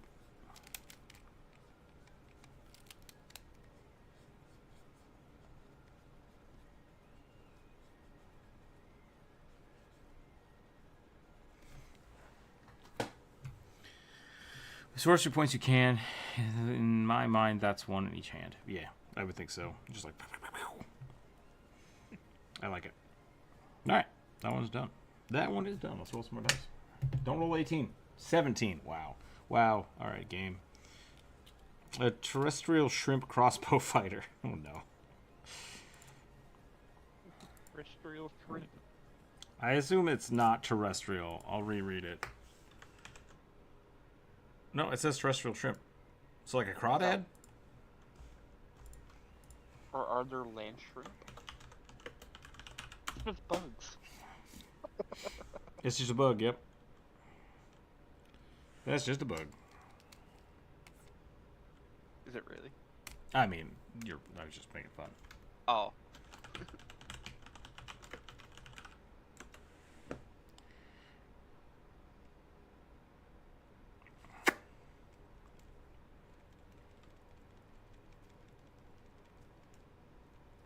Oh. Sometimes referred to as lawn shrimp. They look like giant fleas. They do look like giant fleas. That is what I was thinking too. Did I not start a new? I thought I did. What happened here? Last one was red.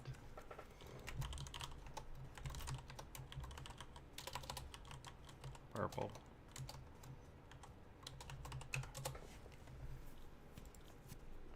I'll put a new poll up and I'll just start drawing on purple today. No, I'll do green. No, I mean, it's a shrimp. Let's do red.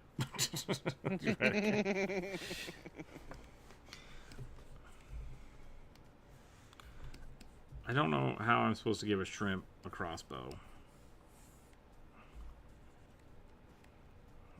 So we're going to draw some nightmare fuel. Let's draw that one shrimp Muppet. I think it's supposed to be a shrimp. Are you talking? Well, there's the cockroach, I think. No, or is he a shrimp? He might be a shrimp. You're right. The fuzzy red hair. What's his name? I don't know. Someone help us. Pepe the King Please. Prawn. That's his name. His name is Pepe the Prawn. He looks like this. He's got a turtleneck. He's got little fuzzy hands.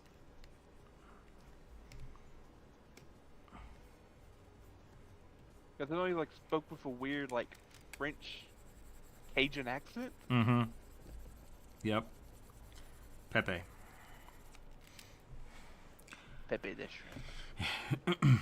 And it immediately phallic. I love it. Yep. I mean everything is penis.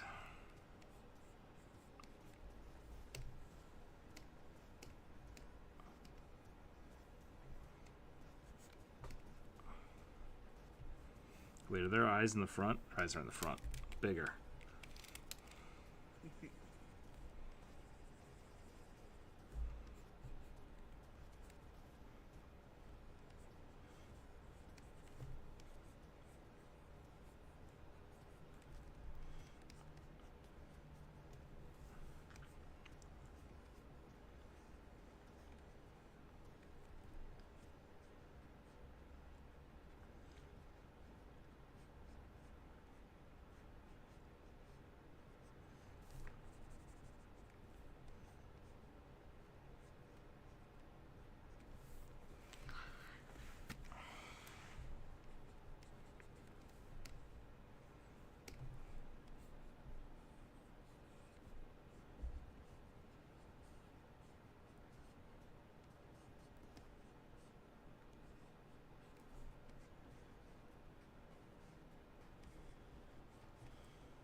God, these things are creepy.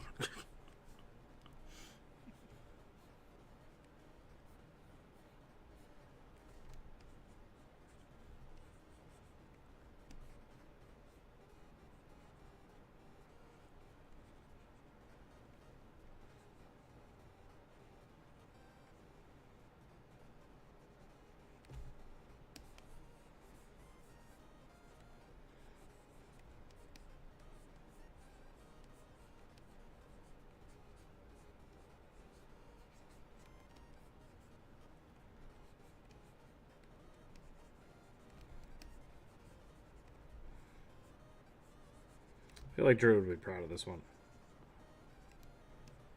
I imagine it would speak with this character's voice. Sweet, sweet chocolate. Chocolate. It's from SpongeBob, right? Yeah. Is that when they were trying to sell candy bars? I have no idea. I just know it from, like, the weird voice that character did. And that some YouTuber I followed talked about it.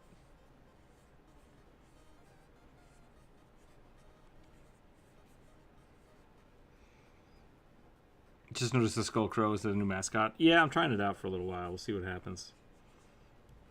He talks. He talks and he screams sometimes, and it's okay. I think it would be fun to have people, to have something where people can like interact with it and make it change into like a rugby or something. So if you have suggestions for that, let me know.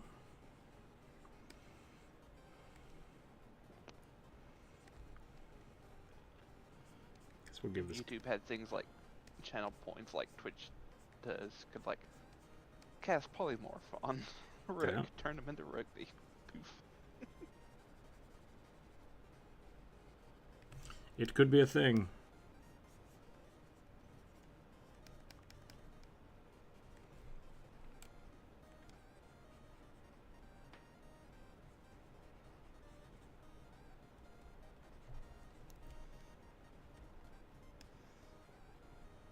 Alright, this is up there as one of the weirdest things I've ever drawn.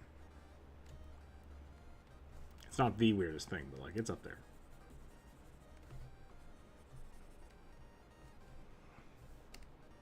They do have antenna. Where do those start from? Like here. They might not be antenna. They might be like mouth barbels. Like suggestion for a new avatar or what they would do? I mean, whatever. I just want to hear ideas.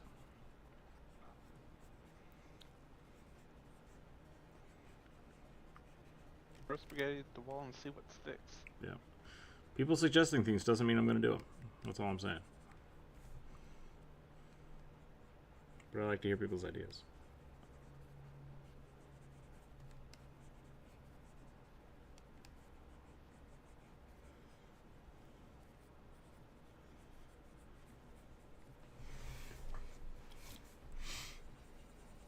I gotta make this thing look derpier. I just gotta. For your own sanity. For my own, yep. More derp.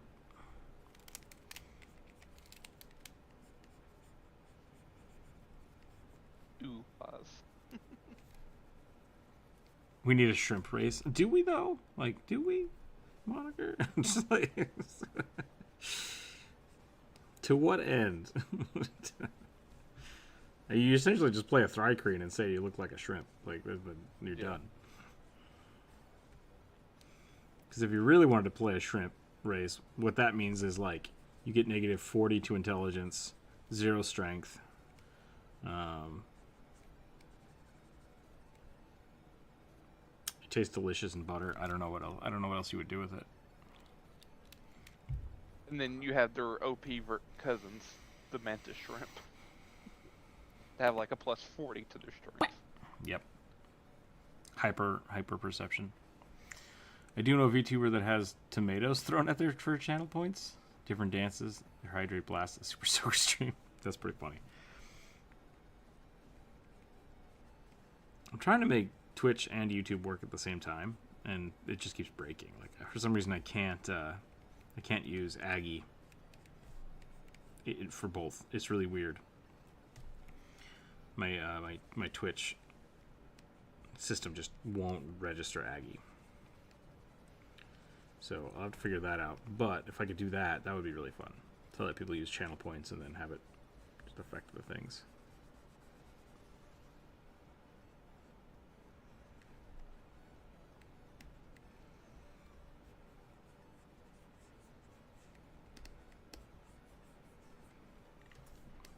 Mantis shrimp are pretty cool because they got those weird like trimodal eyeballs. And their weird little face hand wipers. Yep. These are only for cleaning my eyeballs. Windshield wiper arms. Mm-hmm.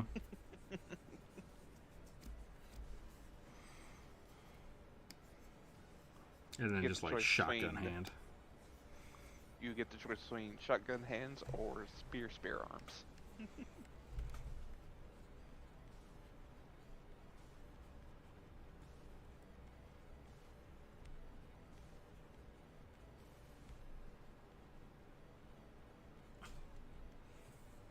You get the sunder shields. Yep. As a I'd allow it. Anytime you make a natural attack, you get to try to sunder an armor piece. Bah! Yep. Bah!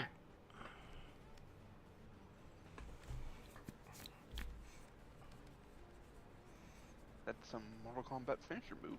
Nice.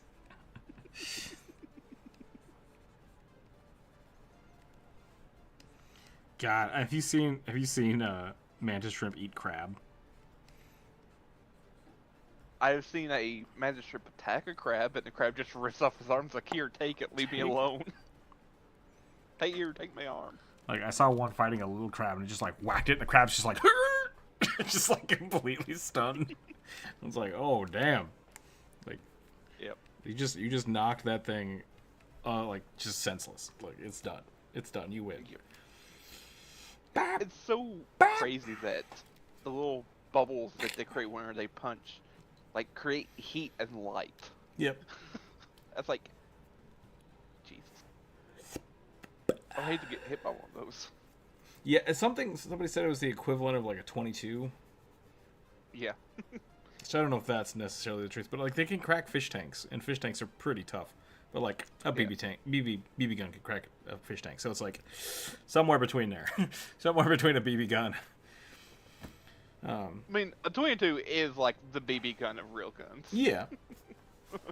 and like you have to look at what was the other thing? Someone said that like a baseball bat has the same impact force as like a car crash. It's like, I mean, you could make the numbers say that, but it's very specific into how you are actually calculating that. Like a baseball bat at one point versus the newtons in a car crash. It's like, yes, okay, you could make some of those comparisons. So like if a mantis shrimp punched you in the arm, it would hurt. It wouldn't like rip your hand off. Like getting shot would be very bad. But I have seen people get like, it can break a finger and stuff, which is pretty crazy. Surface area matters, yeah. Surface area and mass too. So because they definitely don't have the weight of a. They're big though. That's the other thing. Like loaf of bread, mantis shrimp. Like they're kind of chunky. They're lobster sized, which is terrifying.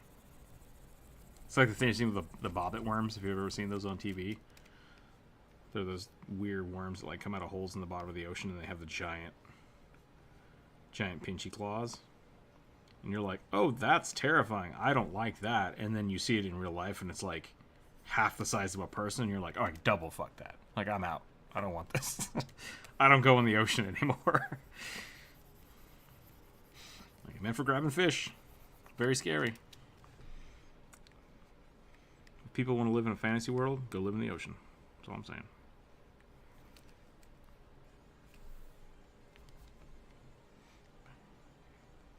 That was my rant. That was my Rook rant for the day. I should have held down the S button so I could have made the crow like freak out the whole time. That would have been way better. Go live in the ocean. That's all I gotta say. All right. Moving on. We're gonna draw the next one. Existential Rook came out for a little bit today. They vaporize the water around their punch. Yeah. Yeah, causing cavitation bubbles. There are other things that cause cavitation bubbles, but the fact that that little thing is doing it is bonkers. Yeah. I mean, like, with like two little 1-2 punches. Mm-hmm. It also has a lot to do with pressure, like the pressure the depth that they're at. Mm-hmm. I rolled an 8. Female Greco-Roman half-orc gladiatrix. Is that a female gladiator? Yeah. Gladiator brawler with spiked leather cestus. Half-orc. Suggestion. Oh, that's yours? Yeah. I would say you seem really lucky, but like you're in every stream, so it's not like. But also don't suggest something every Yeah. week either. So. What color are we doing? Purple? I want to feed the bird. That could be a good thing. I'm gonna make people feed the bird somehow. I don't know what I'd eat though. Maybe next week we'll sit down and we'll do like we'll just make a whole bunch of emotes and stuff with the bird. If people like the bird, because I like it, we can leave it there. Bits are, one bit is a little tiny soul. I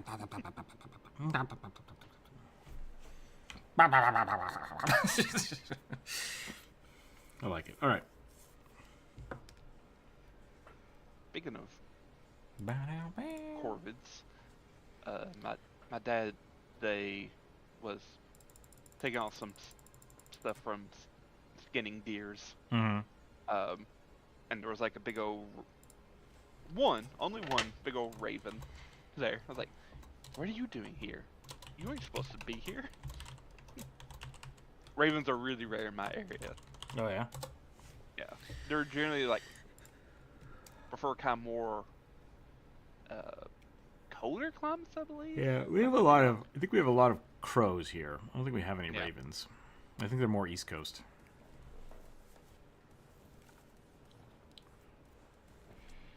Make it eat purple worms, like just little tiny giant purple worms. That could be pretty funny.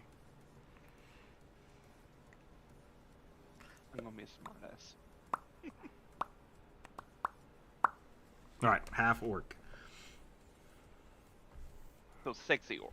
Sexy, sexy orc.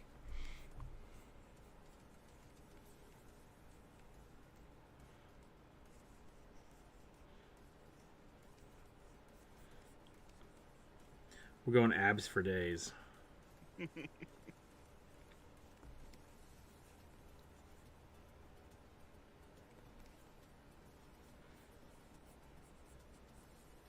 Abs all the way down.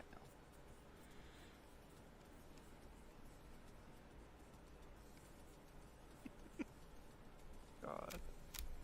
Ravens show up in the weirdest of times. Yeah. Because you're like really big. Yeah. Compared to like crows. He's the American crow we have. Like, oh, you're not a crow. Yeah, I can't remember. Are rooks bigger than crows? I think rooks are actually small. I think rooks are smaller. I think it goes rooks are the smallest. I think it goes rooks, jays, crows, then ravens? I think there's one in between ravens and crows. I think you may have got backwards. I think rooks are bigger than a blue jay, like a jay. They got the chest crest thing. Oh yeah, magpies. Magpies are what I forgot. So it goes jays, magpies, then rooks, or rooks and then magpies. And then crows. And then, like, ravens are, like, double the size of crows. Yeah. Ravens should definitely be, like, seen as, like,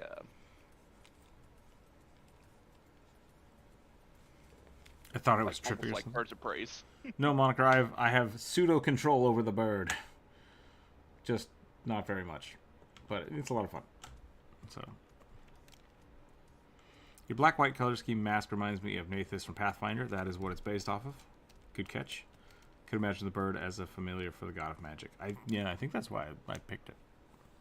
I mean, like, not this, but like the black and white thing is one of the reasons I like it, because of the rook stuff. Rook is the old for all three. Yeah. Yeah. So, the largest common, like, corvid we would have is the common raven, which is like. Okay. Like. Raven biggest. 2 feet tall. Okay. So like is that a 3 or 4 foot wingspan? Googling. Also, I love the raven's name, Corvus Corax. You named your raven Corvax? No, that is the scientific name for a raven is Corvus Corax. Gotcha. So they have anywhere from a 3.3 3.3, okay. foot wingspan to a 4.9 foot wingspan. Couldn't steal your dog, but still pretty big. Yep. And I don't think there's also two types of magpies. There's one that is a corvid and the other isn't. I mean, stellar jays are corvids too, right? Or are they not? Yeah, anything in the jay family is a. Because there's also like Australian magpies, which I don't think they're classified as a corvid. They're also huge and a menace.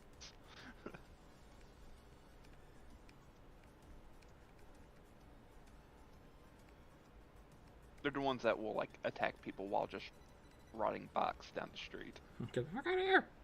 I saw two crows attacking a squirrel yesterday. That was pretty funny.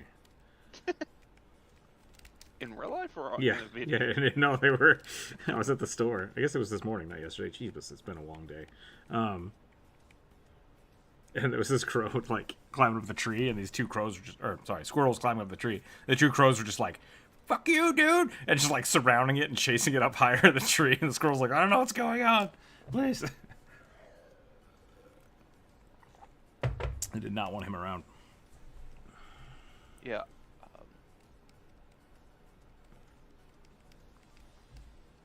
Crows around here will like chase off like hawks. Yeah. Like 3 or 4 of them will gang up on a lone hawk and just like chase it around for like hours until it finally gets the lesson. Yeah, we've got some pretty Skip Cat used to go outside, and I think he pissed off the crows, and now he doesn't like to go outside.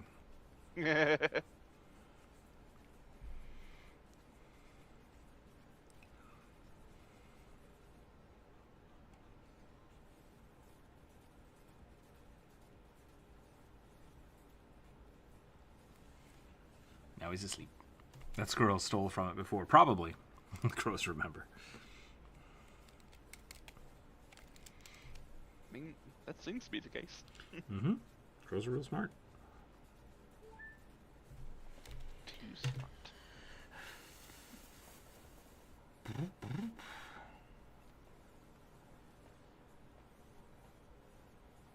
That's why I try to make a concerted effort not to be mean to the local crows. Oh yeah, no, I feed them. Like I'm totally fine with them hanging out at my house. Maybe they'll start bringing you presents. Maybe.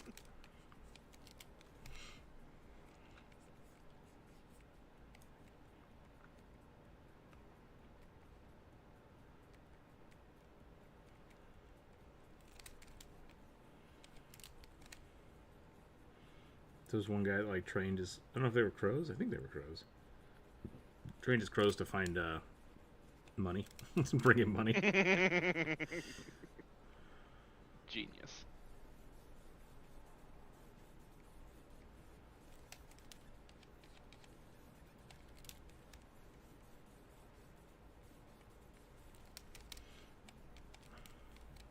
I think I saw someone else do that, but it wasn't with crows. It was like a Maya bird. I think that's what they're called. They're really good at mimicry. So like that means they're pretty intelligent birds. And so he was just like kind of trained it to bring him money. It was like it wasn't like pennies or anything like that. It was just like straight up like paper currency, like bills. I was like, jeez. I once fed a crow, and a while later got a cap dropped on me. That's pretty great. Yeah, be nice to crows, people. Although I've also seen them be very mean. So like, Yep. they will toy with and murder smaller birds and mice and stuff. Because that's what happens when you get real smart. You get vindictive and cruel. Be nice, people. Be nice to people. That's all I ask.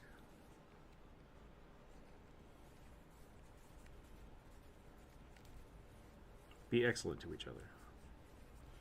Do as Keanu asks. Be excellent. Instead of what would Jesus Christ do. It's what would Keanu Reeves do? Oh yeah, what would Keanu do? You don't have a what would Keanu do wristband? Nope. If that doesn't exist, it should. It probably does. I'm pretty sure it does. There's enough pictures of Keanu as Jesus out there that someone had to make that leap before us.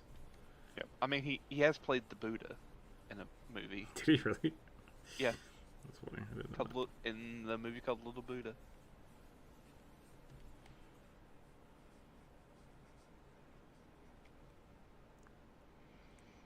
A murder, a conspiracy, and a parliament got together with me. And I left the aviary. It's pretty good.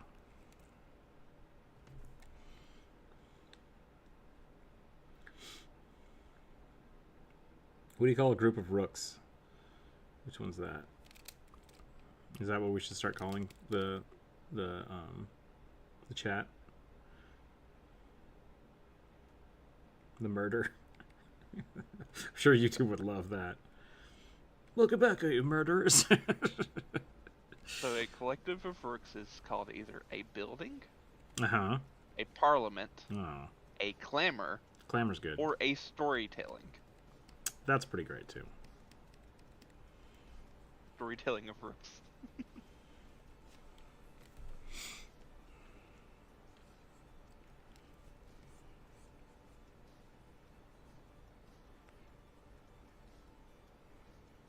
What would Keanu do? There we go, yep.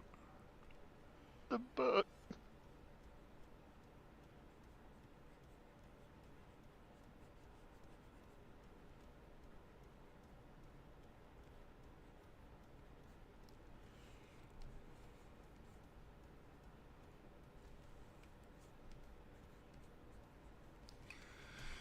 Get down to the clamor.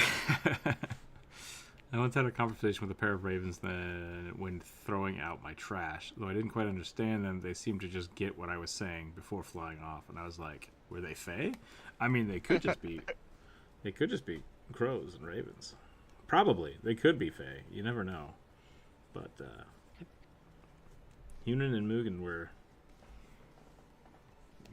their whole job was to just know everything and tell Odin about it. They were snitches. I mean, the man had an eyeball that could see everything, so it feels a little unnecessary, but... Right? He also had a spider horse and 2 wolves. Yeah. A spear that can't miss. Yep. Drupnir, which was infinite spawning gold. Yep. That seems like a bad idea, but... Yep. Infinite spawning gold rings. Yeah.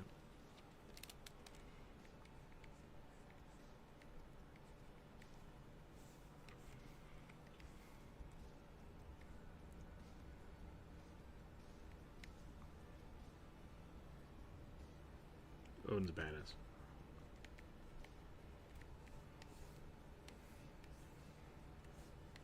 With a bit of an ass as well. Oh, yeah, I mean, once again, you get too smart. You start being cruel.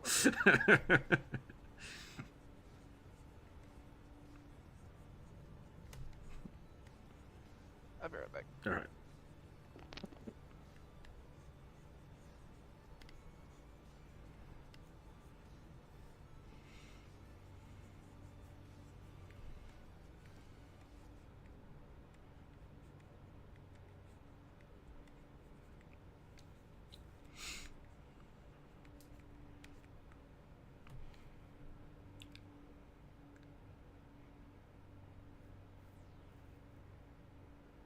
You got to be the progenitors of your race in your post-apocalyptic Ragnarok setting. That's pretty fun. Does that mean your post-apocalyptic race is all crow people?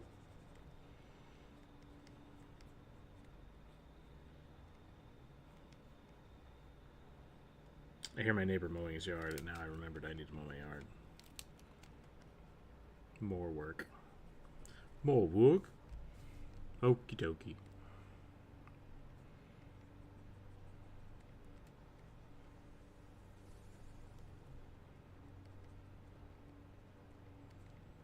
Swoobu.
What time is it here? 1 o'clock. Yeah, we're doing all right. We're doing all right on time.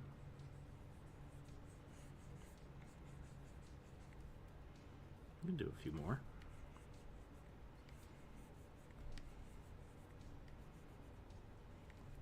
Put a skull on the end of her hair.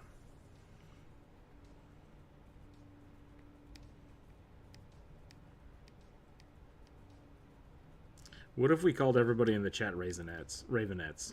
Raisinets. That's funny. I tried to punk you guys, and I punked myself. I figured Odin wasn't using them after being dog food. He used modified Kenku, but they aren't the only survivors. Oh, because Odin gets eaten.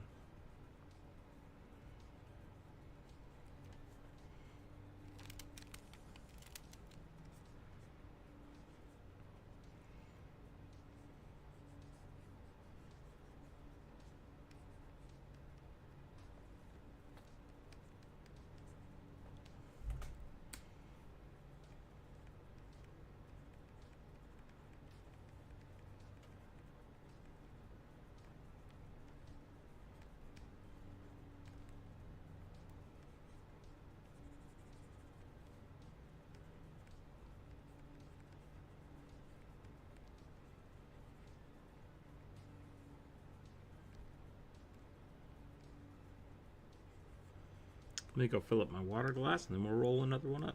Nah, funny. That has a double meaning.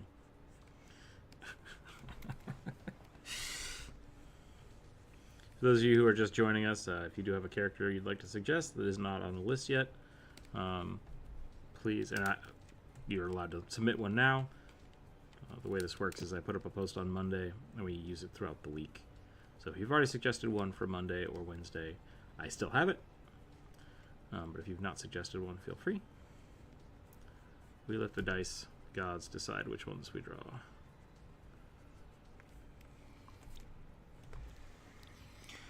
I have a cool character idea where we have a Kenku and a Raven or a Kokra, where they because they look very similar, people get them confused. Yeah, that could be interesting. I don't know if you'd need to. Here's my argument, and I think I talked about this in my Aarakocra video, is essentially Kenku are cursed, like werebirds, werebirds for people, and Aarakocra are just bird people. So like, you could definitely have a crow or a raven Aarakocra, and you could just play it like a Kenku. There's no reason not to do that. Like, aesthetically, it makes total sense, but the Kenku are supposed to be, like, weird, cursed people. And if you're looking at Pathfinder, they are Aarakocra, and it doesn't matter. You can just do whatever the hell you want. So,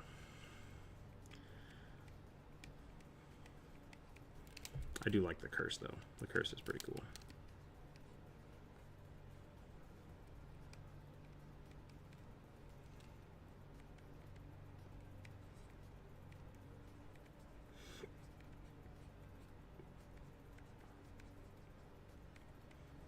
Let me go get a drink real quick. Let me fill this up, and we'll roll some more dice and draw some more sweet stuff.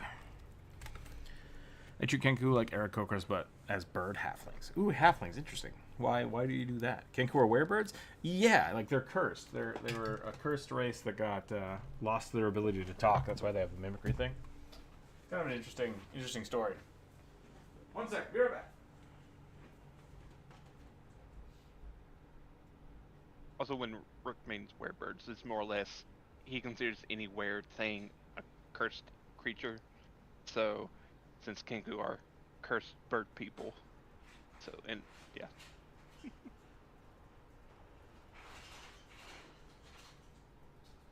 Because they were like a group of basically like raven / crow Aarakocra that got on the wrong side of Pazuzu.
Did you guys hear a loud bang while I was away?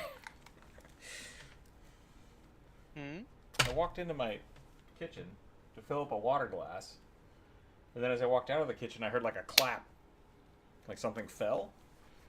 And I can't figure out what it is. I didn't hear anything. Did a window break or something? I'm gonna look around my house one more time. Give me a second. Hang tight. Hang tight.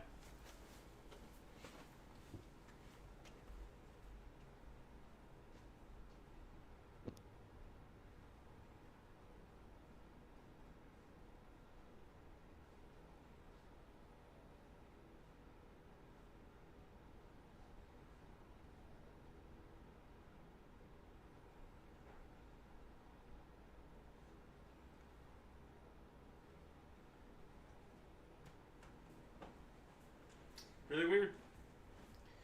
Really weird. I don't know. I don't know.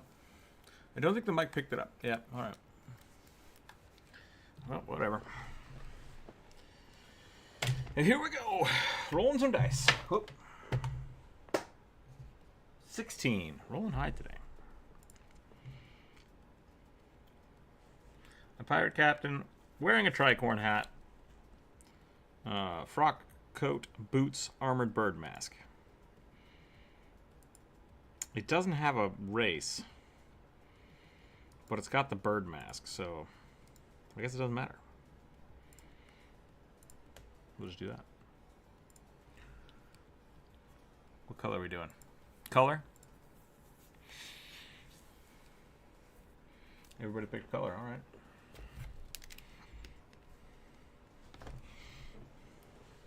I want to draw more psychopops. Those look really cool.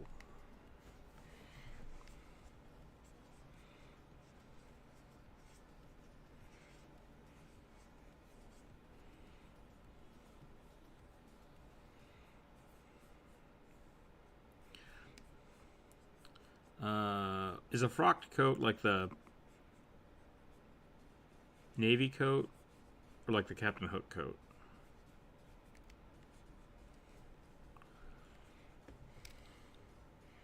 Schrodinger's bird mask, yeah. Is it a bird or is it not a bird?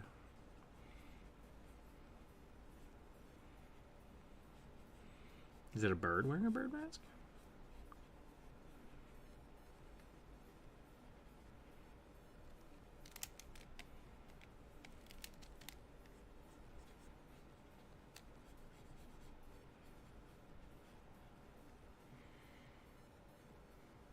Turkey psychopop next. That would be pretty great. It is almost turkey time. I think we're gonna get. Oh, I might be gone next Friday, but we might get a turkey episode next week.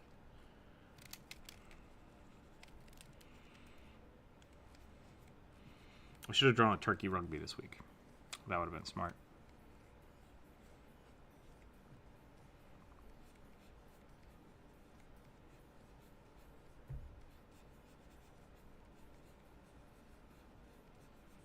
I need to look up what a frocked coat is. Hold on.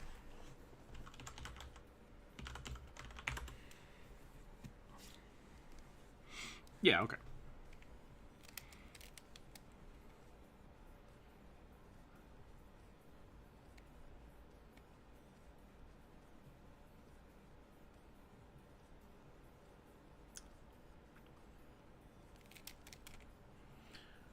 I think I'm gonna pretend it's a bird. Pretend it's a Birdman. His name is Hookbill, so I'm gonna go for full Aarakocra here. Whether or not it is an Aarakocra, it's gonna look like it.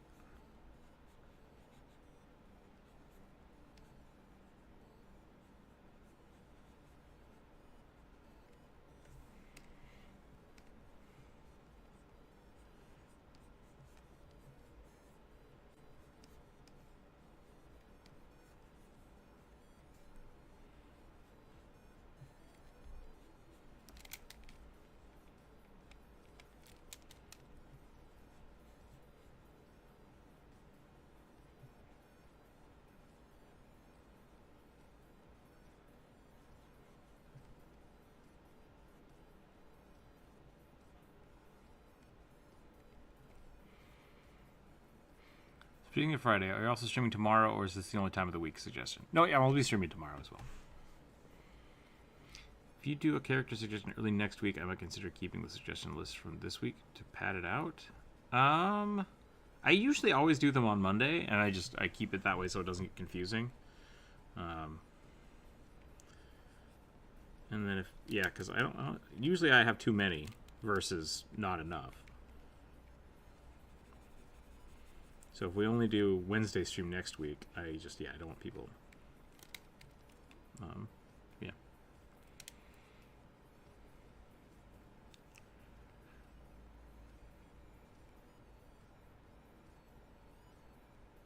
Oh, I see what you're saying. I misread Elliot. Yeah, that's fine. Next week can be pretty chill, so I'm not going to be too worried about it.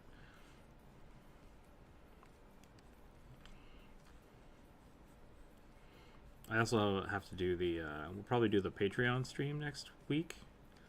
So if you are a Patreon member, and you haven't suggested your Patreon only suggestion stream, do that. Go check the Patreon.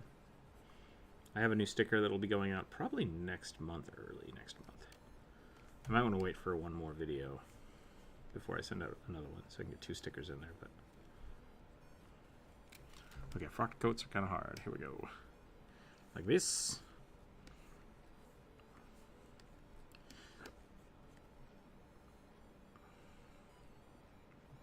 What else? I don't remember what else this thing had. Armored bird mask. And the reverse edge saber. That's right. Okay.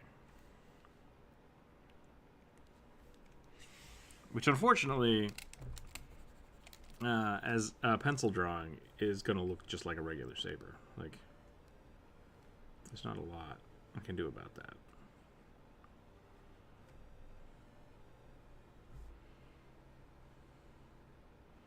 I mean, do you want me to have him holding it blade out? Or is the idea that he doesn't use the bladed side unless he has to?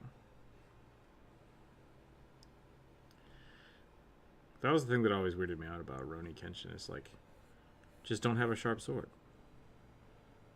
Just don't. Why does it have to have a blade on it at all?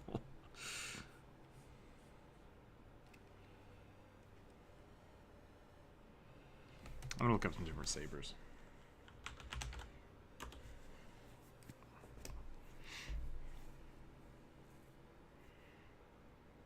I think I made it too curved. I'm gonna make it less curved.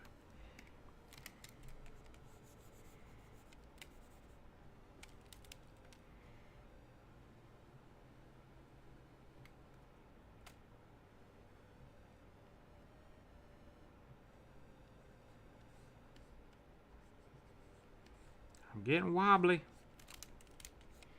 It's getting wobbly.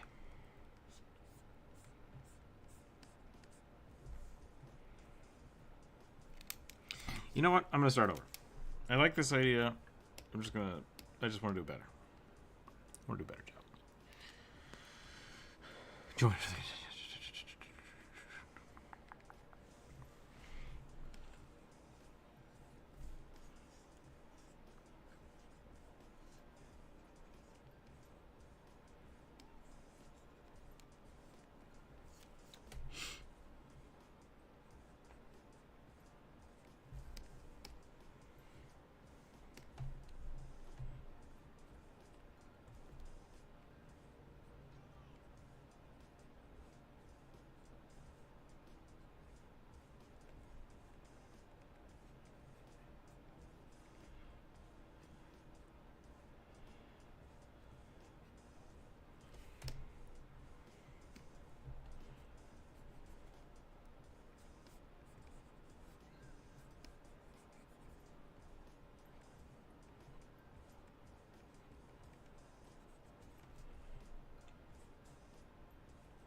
Something like that.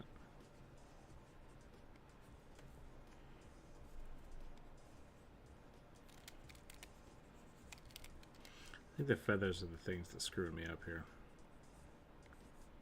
I'm trying to figure out exactly how to do these feathers.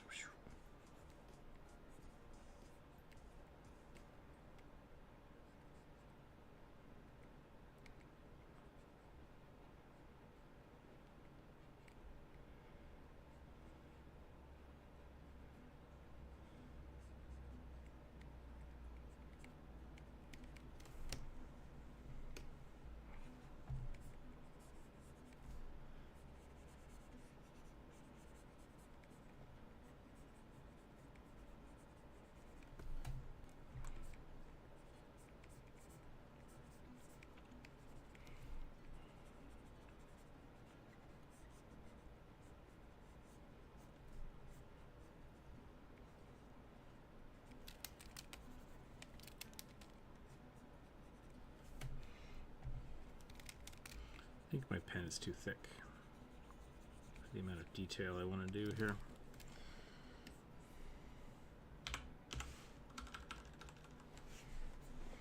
It's definitely winding down, aren't we? We're running a little bit on steam, which is okay.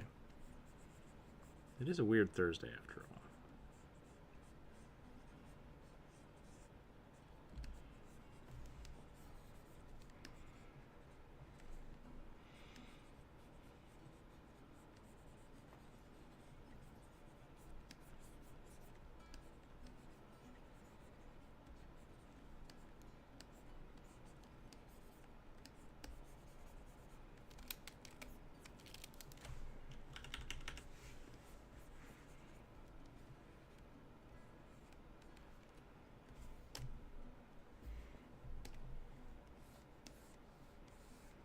That seems weird. Is that right? No, it's not.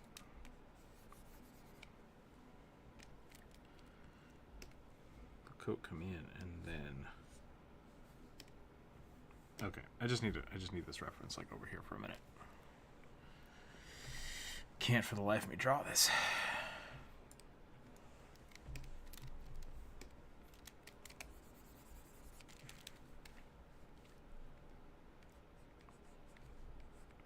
Coat, coat.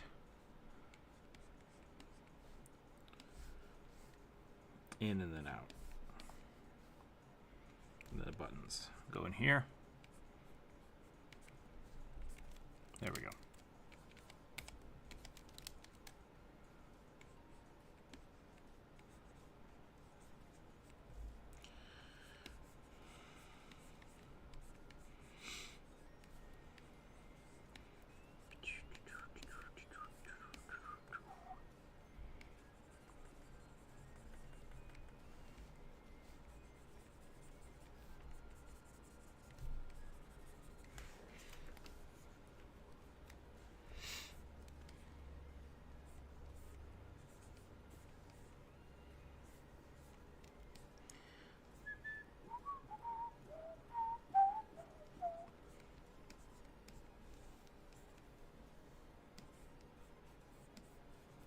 Anybody have any fun games planned this week?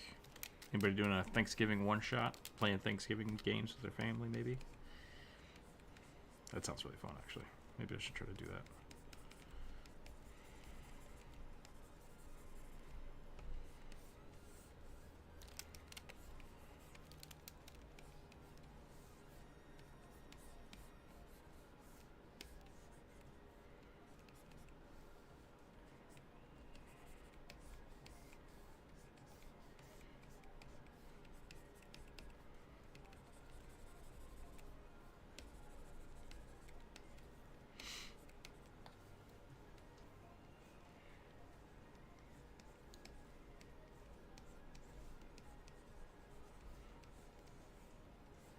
I've said this before about like military clothes. The sleeves are very boring. Like they're just always very straight, like hard pressed.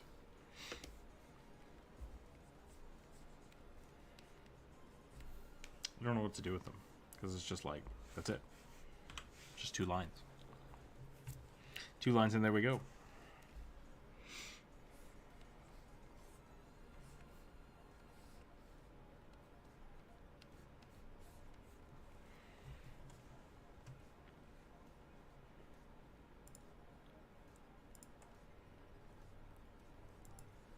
Okay, we're going to draw the saber, which once again, I don't know how to draw that it's backwards because it's going to look the same.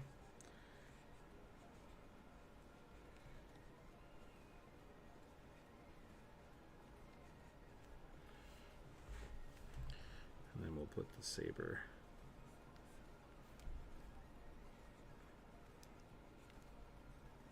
probably not that high, maybe like that. And then I'm not going to draw the boots, that's too much. It's too much. It is 1:30. Should we keep going? We started on time today, so that's kind of nice. How are people feeling? Should we do one more? I think we might call it. I think we might call it after this one. Go get some work done. Maybe get a YouTube short out today. That could be fun. I would like to get a YouTube short out for Barrington. Admiral Orson T. Barrington. The Bear Monk.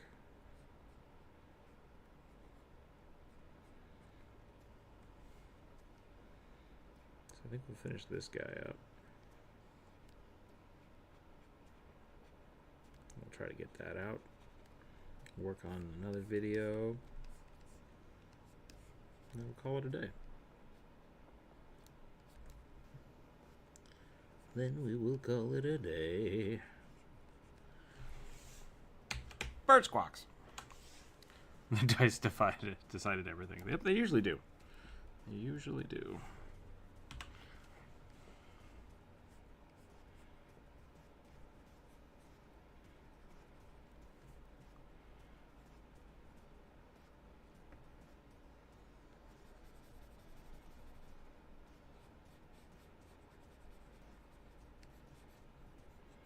Dice are vindictive, cruel creatures.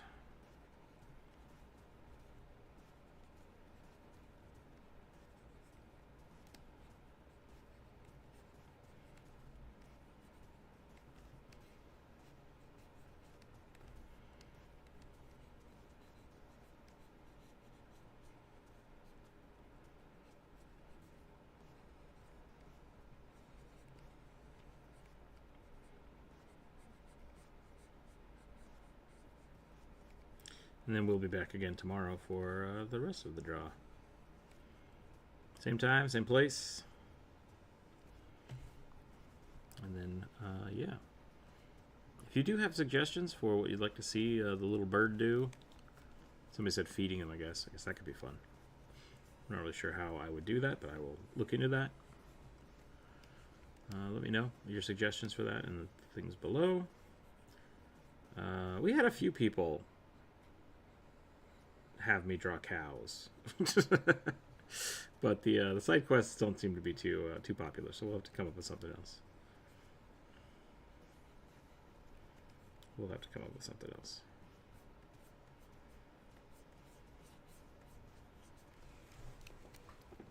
Oof, I think I ruined it with that hand. That's a bad hand.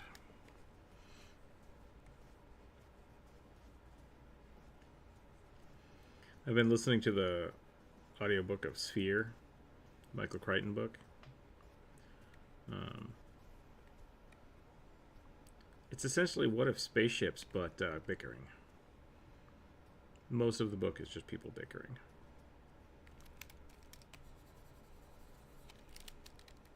I'm not sure what that says. It's a fun book, but it's also very old. I mean, like 90s, early 90s, so...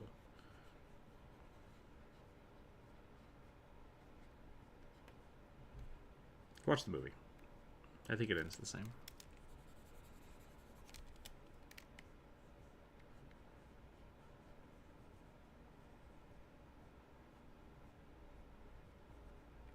Yeah, I don't know how I'm going to draw this hand. I think my brain's fried. I've gotten to that point of the day. So we're just going to phone it in.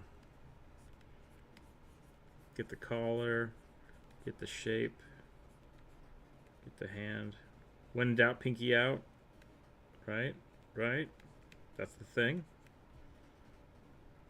Got our little saber scabbard. Should we give him a pistol or something? We'll give him like a, we'll give him a handle of a pistol over here. Looks like a floppy dong. That's funny. Not intentional, but is what happened.